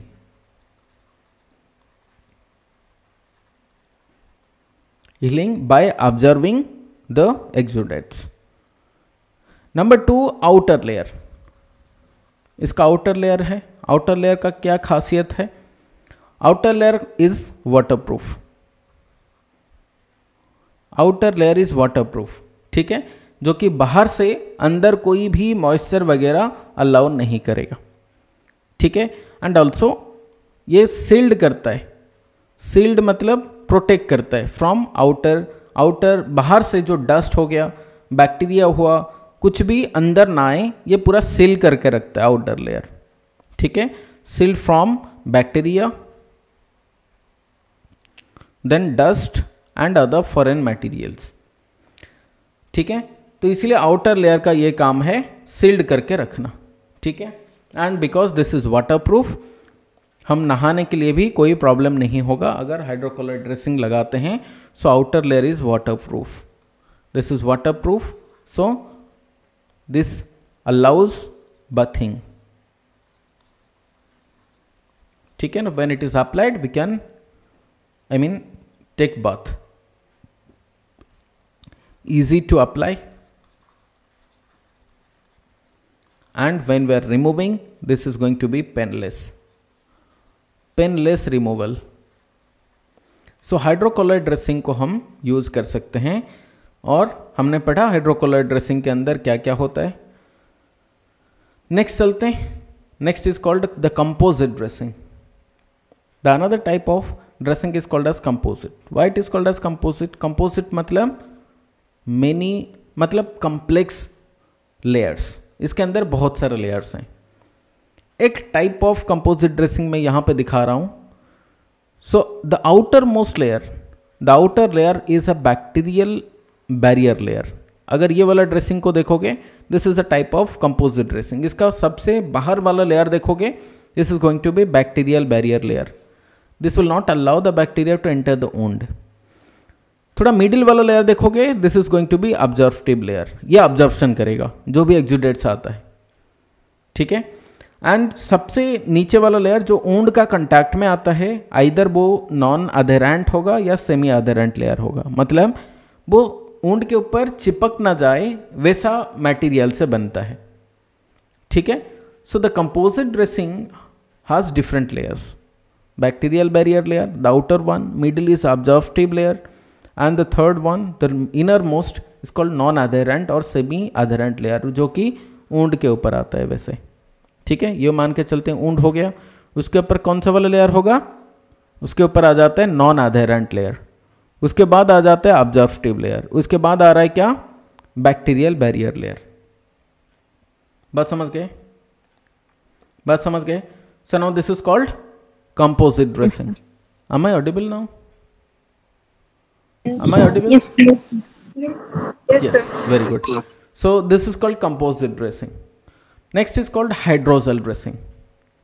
ठीक है, कंपोजिट ड्रेसिंग के बारे में बहुत कुछ है, पर हमें यहाँ पे थोड़ा सा देख लेते हैं फिर भी कंपोजिट ड्रेसिंग के रिगार्डिंग। कंपोजिट ड्रेसिंग का एक खासियत है, एक है ये तो नॉन अधेरेंट होगा, सो इजीली हम रिमूव कर सकते हैं इसको, बटन वाला लेयर जो नीचे वाला है। ठीक है ना, अधेरेंट या सेमी अधेरेंट होगा, ये मॉइस्चर को अलाउ करता है, जो इनर वाला लेयर है ना वो मॉइस्चर को पास करने के लिए अलाउ करता है। एक्सुडेट आएगा इसके अंदर, नॉन अधेरेंट ड्रेसिंग है, पर यह अलाउ करेगा जो भी एक्सुडेट है वो ऑब्जर्वेटिव लेयर तक या मिडिल लेयर तक जाए, और इसका एक नॉन अधेरेंट प्रॉपर्टी की वजह से इजीली हम इसको रिमूव कर सकते हैं। मिडिल लेयर है जो कि ऑब्जर्वेटिव लेयर है, एक्सुडेट्स को ऑब्जर्व करेगा, एंड ऑल्सो इसमें एक खासियत है ऑब्जर्वेटिव लेयर का कि ये ऑब्जर्व तो कर लेता है, लेकिन इसमें एक खासियत है कि वुंड को ये मॉइस्चर रखेगा, और जिसके वजह से ऑटोमेटिकली जो डेड स्किन है वो धीरे धीरे वहाँ से निकल के बाहर आ जाएगा। डेड स्किन अगर ड्राई होगा वो चिपक कर रह जाएगा। मॉइस्चर होने से क्या होता है, वो डेड स्किन धीरे धीरे निकल जाता है वुंड का बेड से। तो बेड से जैसे निकल गया, this is called autolytic debridement. Debridement तब किया जाता है, मान के चलो कोई वुंड है जहां पर चिपक के एस्कार रह जाता है। एस्कार मतलब जो डेड टिश्यू है वुंड के ऊपर रह जाता है, उसको हमें डिब्राइडमेंट करना है या फिर निकालना है। लेकिन ये वाला अगर ड्रेसिंग डालते हैं तो क्या होता है, वो ऑटोमेटिकली डिब्राइडमेंट हो जाता है। मतलब हमें ऐसे स्क्रैप करना नहीं है, मतलब उसको निकालना नहीं है बाय सर्जिकल मेथड्स, हमें निकालना नहीं है, वो ऑटोमेटिकली क्या होता है, निकल जाता है from the wound bed. That's why called autolytic debridement. Autolytic debridement क्योंकि मॉइस्चर है, दिस अलाउस ऑटोलाइटिक डिब्राइडमेंट। ठीक है, नेक्स्ट आता है hydrogel dressing. Hydrogel dressing composed of 90% इसके अंदर वाटर है, composed of 90% water, composed of 90% water. And basically ये वाटर के अंदर क्या होता है, देयर आर सम पॉलीमर्स, ठीक है ना, made up of some synthetic molecules, polymers of synthetic molecule, polymers of synthetic molecule, molecules like for example polymethacrylate,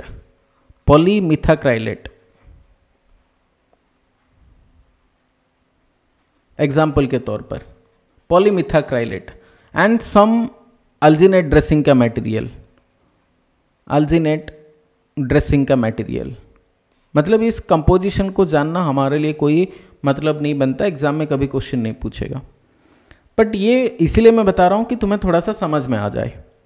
ये मटेरियल होने से क्या बेनिफिट मिलता है, ये भी जेल फॉर्म में बदल जाता है, जैसे हाइड्रोकोलोइड वाला, ये भी जेल फॉर्म में बदल जाएगा, वाटर को सोख लेगा, ठीक है ना। बट इंपॉर्टेंट है, this is going to be very very non observant, not completely observant, ठीक है ना, नॉट कंप्लीटली ऑब्जर्वेंट, मतलब ये एब्सोल्युटली कुछ भी चीज ऑब्जर्व नहीं करेगा, ठीक है ना, क्योंकि इसके अंदर ये पूरा सैचुरेटेड है ना, 90% तक क्या है बताओ, इसके अंदर वाटर है, और ये सोक करेगा कितना, बस 10% सोक करेगा एक्सुडेट्स को।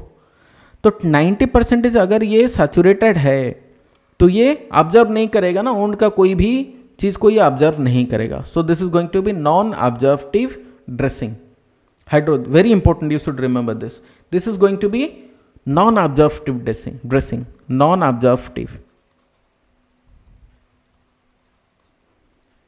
ठीक है। तो ये कौन सा वाला वुंड में यूज करेंगे, क्या कोई अगर ज्यादा से ज्यादा ड्रेनेज हो रहा या फिर ज्यादा एक्सुडेट बन रहा कोई वुंड से, तो इसको हम यूज नहीं कर सकते। कहां पर यूज करेंगे, only dry wound, dry wound वाला केस में इसको यूज कर सकते हैं, but you cannot use it on moist wound या फिर एक्सुडेटिव वुंड, या फिर अगर कोई ज्यादा एक्सुडेट्स बन रहा then you cannot use it.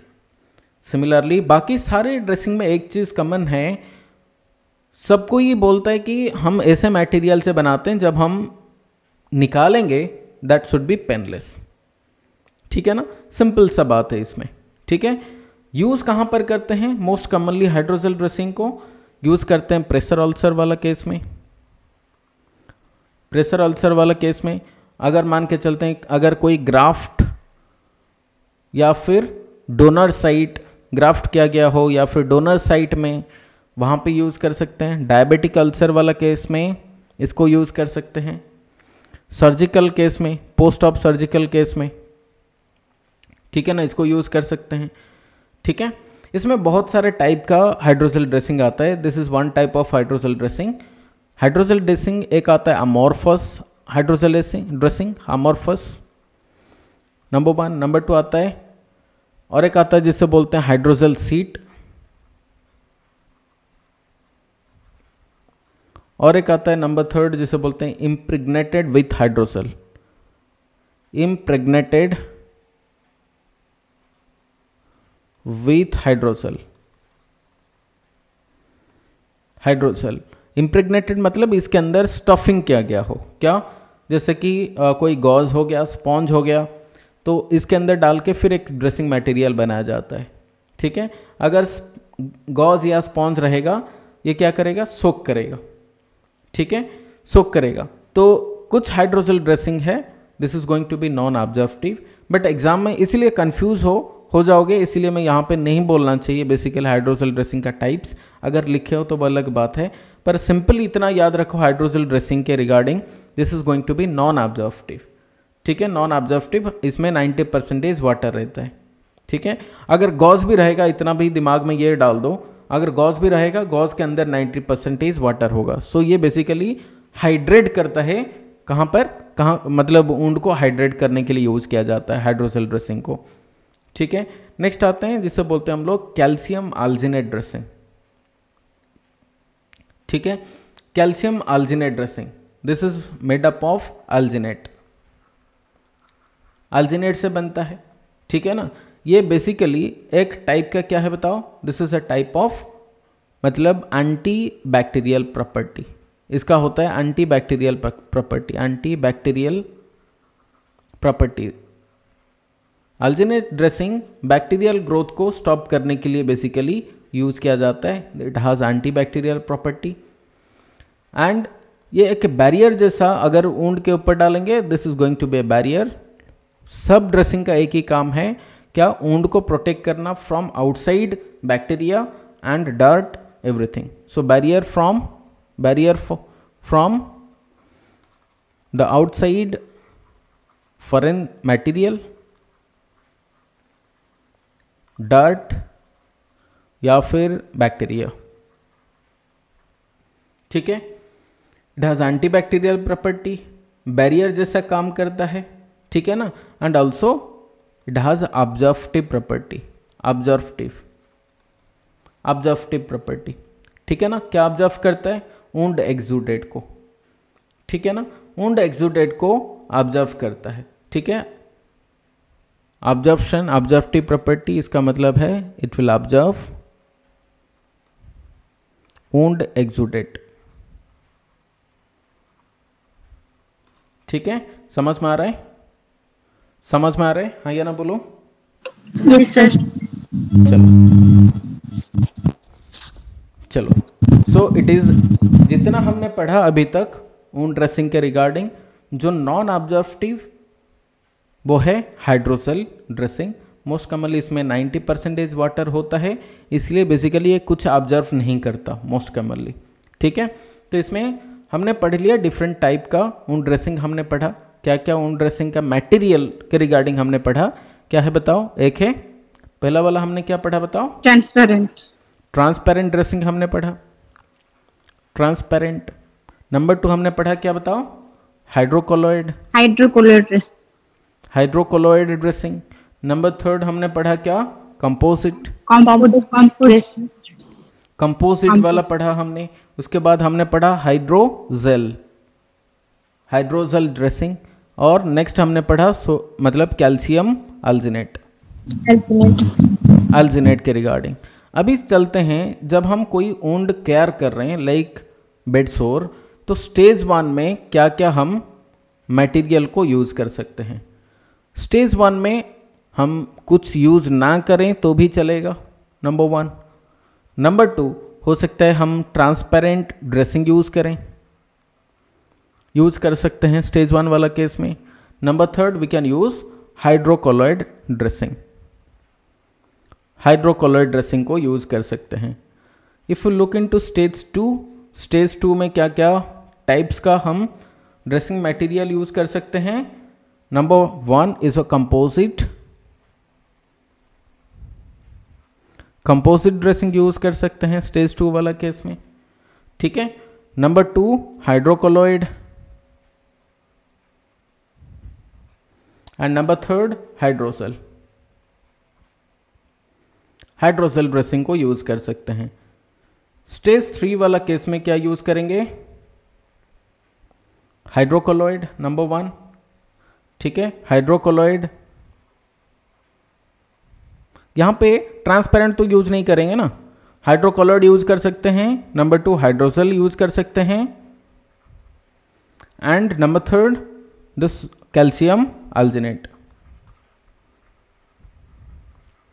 ठीक है। कैल्शियम आल्जिनेट को यूज कर सकते हैं। नंबर 4 गॉज, सिंपल गॉज को भी यूज कर सकते हैं। Now this is regarding stage 3। Stage 4 वाला केस में क्या क्या यूज कर सकते हैं? We can use the hydrosol, number 2 calcium alginate, ठीक है। नंबर 3 द गॉज, ठीक है। जितना ज़्यादा डीप वुंड होगा बेहतर होगा कैल्शियम आल्जिनेट यूज करना। इंपॉर्टेंट याद रखना, क्या जितना ज़्यादा डीप वुंड होगा उतना ज़्यादा क्या होगा, कैल्शियम आल्जिनेट को हम यूज कर सकते हैं। समझ गए? हाँ या ना बोलो। Yes, sir. समझ गए क्या? Yes, sir. Yes Yes, sir. So stage 1 to stage 4 तक हमें क्या क्या यूज करना, वो एग्जाम में क्वेश्चन पूछ सकता है कि स्टेज 1 वाला वुंड है, कौन सा वाला ड्रेसिंग मटेरियल हमें यूज करना है, ठीक है। चलो नेक्स्ट बात करते हैं रिगार्डिंग द कैटेगरी। अच्छा, यहाँ पे रेबीज़ के रिगार्डिंग मैं थोड़ा सा बताना चाहता था, पर एक्चुअली यहाँ पे बताना थोड़ा, जस्ट अ मिनट मैं देखता हूँ है या नहीं है, तो बढ़िया, नहीं तो देखते हैं।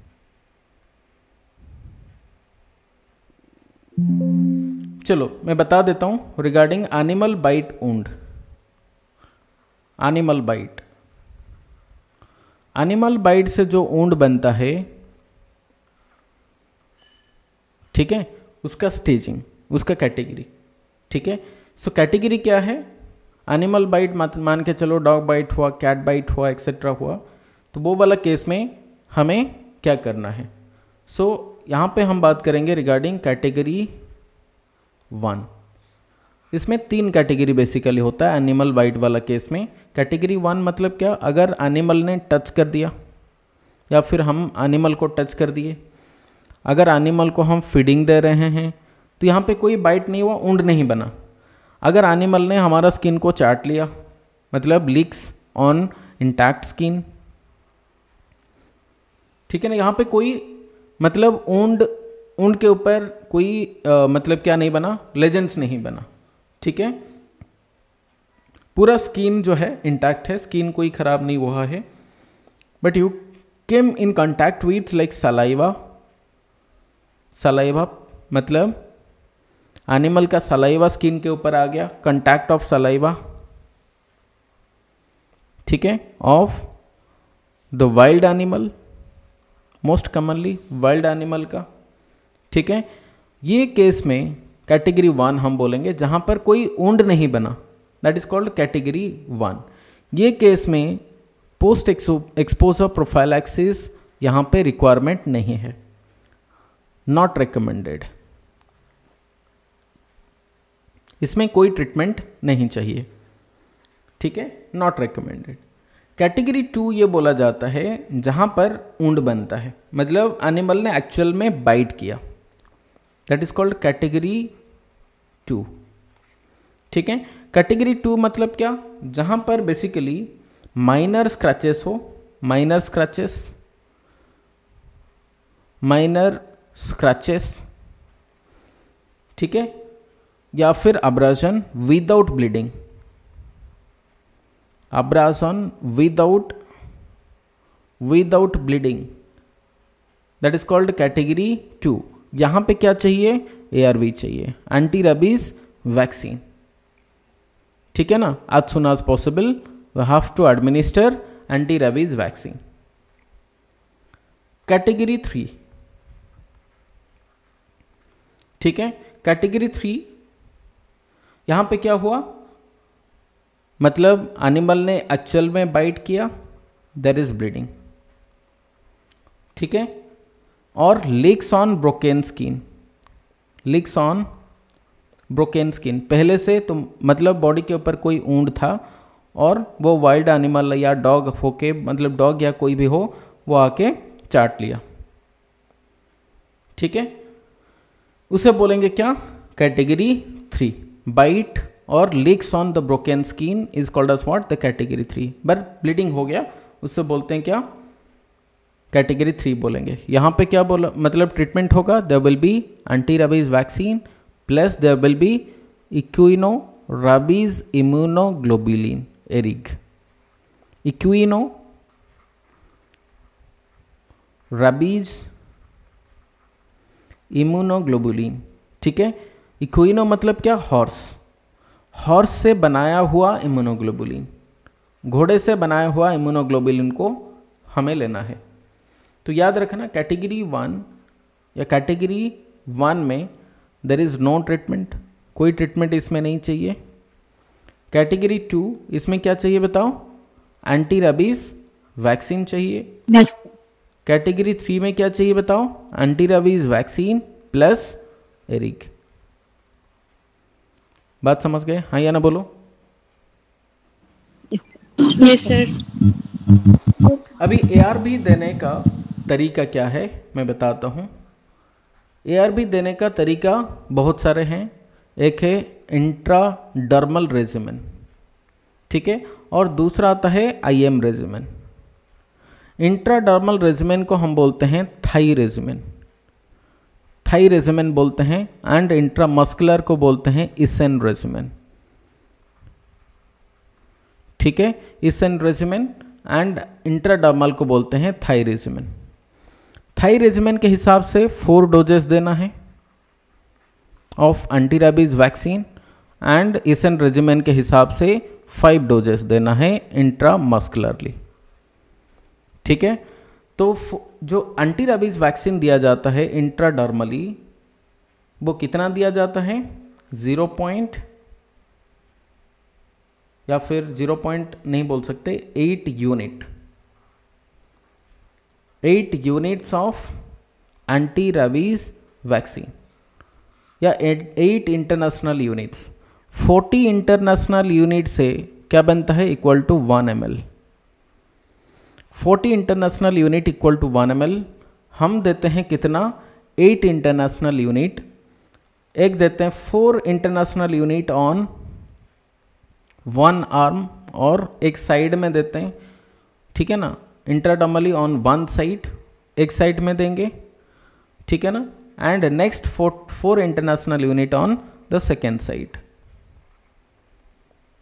ठीक है ना। सेकेंड साइड मतलब मान के चलो अगर लेफ्ट आर्म में, अपर आर्म में हमने दिया 4 international unit, then right upper arm में हम देंगे 4 इंटरनेशनल यूनिट डिवाइड करके। So this is regarding ARV. जो 4 डोजेस दिया जाता है as per the Thai regimen, subcutaneously हम देते हैं। सबक्यूटेनियसली 4 डोजेस दिया जाएगा। कब कब दिया जाता है, 0, 3, 7, 28, ठीक है। 0, 3, 7, 28 मतलब क्या, डे 0, मतलब आज कुत्ता ने काट लिया, आज हो गया डे 0, ठीक है। मान के चलते हैं आज का डेट क्या है बताओ, आज है 13/06/24। उसका ठीक 3 दिन के बाद, 13 का 3 दिन के बाद क्या हो गया, 14, 15 एंड 16, डे 3rd, ठीक है ना। ये हो गया क्या, 16/06/24। ये वाला डेट में हम क्या देंगे, द सेकेंड डोज। देन आता है क्या, डे 7, मतलब फर्स्ट डे का डे 7। 13 से 7 डे काउंट कर लो, या फिर 16 से 4 दिन काउंट कर लो, 17, 18, 19 एंड 20, ठीक है। समझ गए। एंड अगर बात करें डे 28, मतलब फर्स्ट डे का डे 28, तो फिर ये लगभग आ जाएगा 11/07/24 को, ठीक है। ये आ जाता है 28 दिन के बाद, ठीक है। तो ये हो गया 03728 डेज में हम देना है क्या, सबक्यूटेनियसली देना है। There will be 4 doses. ये क्या, एंटी रेबीज वैक्सीन।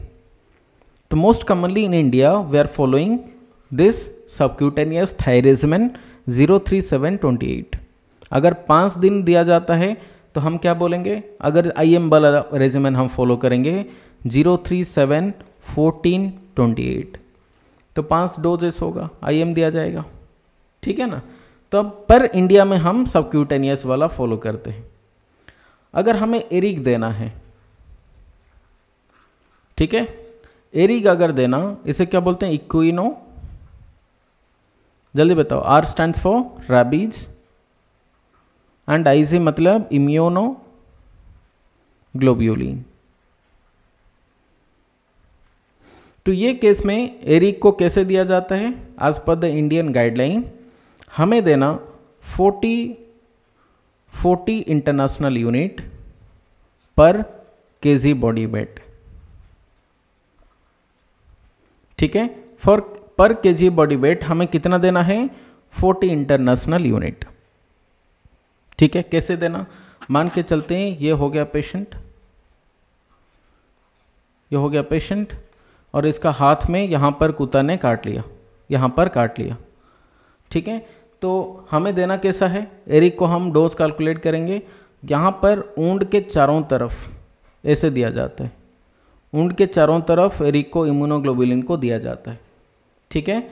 जैसे हम लोकल एनेस्थीसिया लिग्नोकेन वगैरह देते हैं, वैसे यहाँ पे दिया जाएगा एरिक को लोकल एरिया पे, जहाँ पर कुत्ता ने काटा हुआ है वो जगह पे एरिक को दिया जाएगा। कैलकुलेशन इज 40 इंटरनेशनल यूनिट पर केजी बॉडी वेट, ठीक है।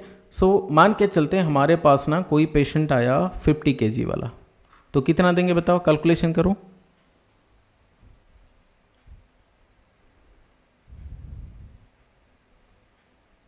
200 200 नहीं होगा ना, 40 इंटू 50 कितना आ जाएगा? यह आ जाएगा 2000 इंटरनेशनल यूनिट, ठीक है ना। 2000 इंटरनेशनल यूनिट हमें देना है, पर हमें ना इंटरनेशनल यूनिट नहीं, जब हम सीरिंज में निकालेंगे तो हमें कितना, सीरिंज में तो दिखाना ना वो 1 ml 2 ml 3 ml, तो हमें कितना ml देना है वो जानना जरूरी है, ठीक है ना। तो हमें तो 2000 इंटरनेशनल यूनिट ठीक है, तो हमें ये पता होना चाहिए कि 300 international unit equal to 1 ml ERIG का, ठीक है ना। इंसुलिन सीरीज में 40 इंटरनेशनल यूनिट, इंसुलिन सीरीज का याद रखना, 40 international unit equal to 1 ml, पर एरिक का क्या होता है? 300 international unit equal to 1 ml होता है। तो 2000 इंटरनेशनल यूनिट इक्वल टू कितना ml होगा वो जानना चाहिए। सो 2000 डिवाइडेड बाय 300, तो यहाँ पे कितना आ जाएगा? दिस विल बी अप्रॉक्सीमेटली 6 कितना आ जाएगा? 66 के आसपास ऐसे कुछ आएगा। इसको हम अप्रॉक्सीमेटली 6.7 ml बोल सकते हैं, ठीक है। तो 2000 international unit equal to 6.7 ml, ठीक है। तो 50 kg वाला पेशेंट आया तो हमें कितना देना है? 6.7 ml। जो जगह पे डॉग ने काटा हुआ है, कुत्ते ने काटा हुआ है, वो ऊंड के चारों तरफ हम कितना देंगे? 6.7 ml ऑफ एरिग एडमिनिस्टर करेंगे। बात समझ गए? हाँ या ना बोलो। उस हिसाब से अगर कैलकुलेट किया जाए, अगर कोई 30 kg वाला पेशेंट है, बताओ कितना ml उसको देना है? एरिग कितना ml देंगे बताओ? Now calculate. 1200 इंटरनेशनल यूनिट मुझे मत बताओ, कितना ml मुझे देना है वो बताओ, कितना ml देना है? 4 ml। देखो 330 kg हमें बताना, पर केजी कितना देना है? 40, तो 30 kg मतलब कितना? 1200 इंटरनेशनल यूनिट। और हमें पता है 300 इंटरनेशनल यूनिट इक्वल टू, जल्दी बताओ, 1 ml, ठीक है ना। तो 1200 इंटरनेशनल यूनिट इक्वल टू कितना होगा? Is equal to 1200 divided by 300, so equal to 4 ml, ठीक है ना। मुझे किधर देना है बताओ? 8 ऊंड साइट। बात समझ गए? हाँ या ना बोलो। समझ गए ना? सर। चलो, so this is how we can calculate कि कैसे anti rabies vaccine and ERIG को दिया जाता है। This are few practical points that you should remember. कोई डाउट है बताओ? No sir. और एनिमल बाइट का, बाइट वाला एक क्लास है, वो भी देख सकते हो। एनिमल बाइट स्टिंग्स के रिगार्डिंग वो एक क्लास है ऑलरेडी, वो वाला क्लास भी देख सकते हो। एनिमल बाइट हुआ तो पहला वाला काम होता है क्या?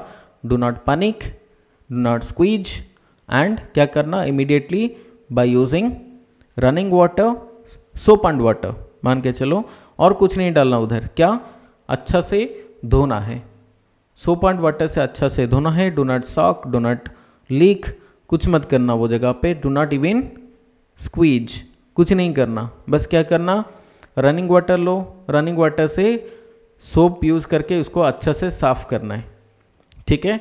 और हॉस्पिटल में आओ, लेना क्या, कैटेगरी हम देखेंगे, कैटेगरी 1 2 3, और उस हिसाब से फिर दिया जाएगा आइदर ARV या फिर ERIG plus ARV, whatever it is, ठीक है। समझ में आ रहा है? यस तो ये वाला जो एग्जाम में क्वेश्चन पूछता है बेसिकली एनिमल बाइट से, वो कैटेगरी पूछ लेगा, ये बताओ कौन सा वाला कैटेगरी है, बेस्ड ऑन कि एक इमेज बेस्ड क्वेश्चन पूछ लेगा, ठीक है ना, वैसे करके पूछता है, ठीक है। आई थिंक सो कोई डाउट नहीं होना चाहिए, अगर है तो फिर पूछ लो अभी।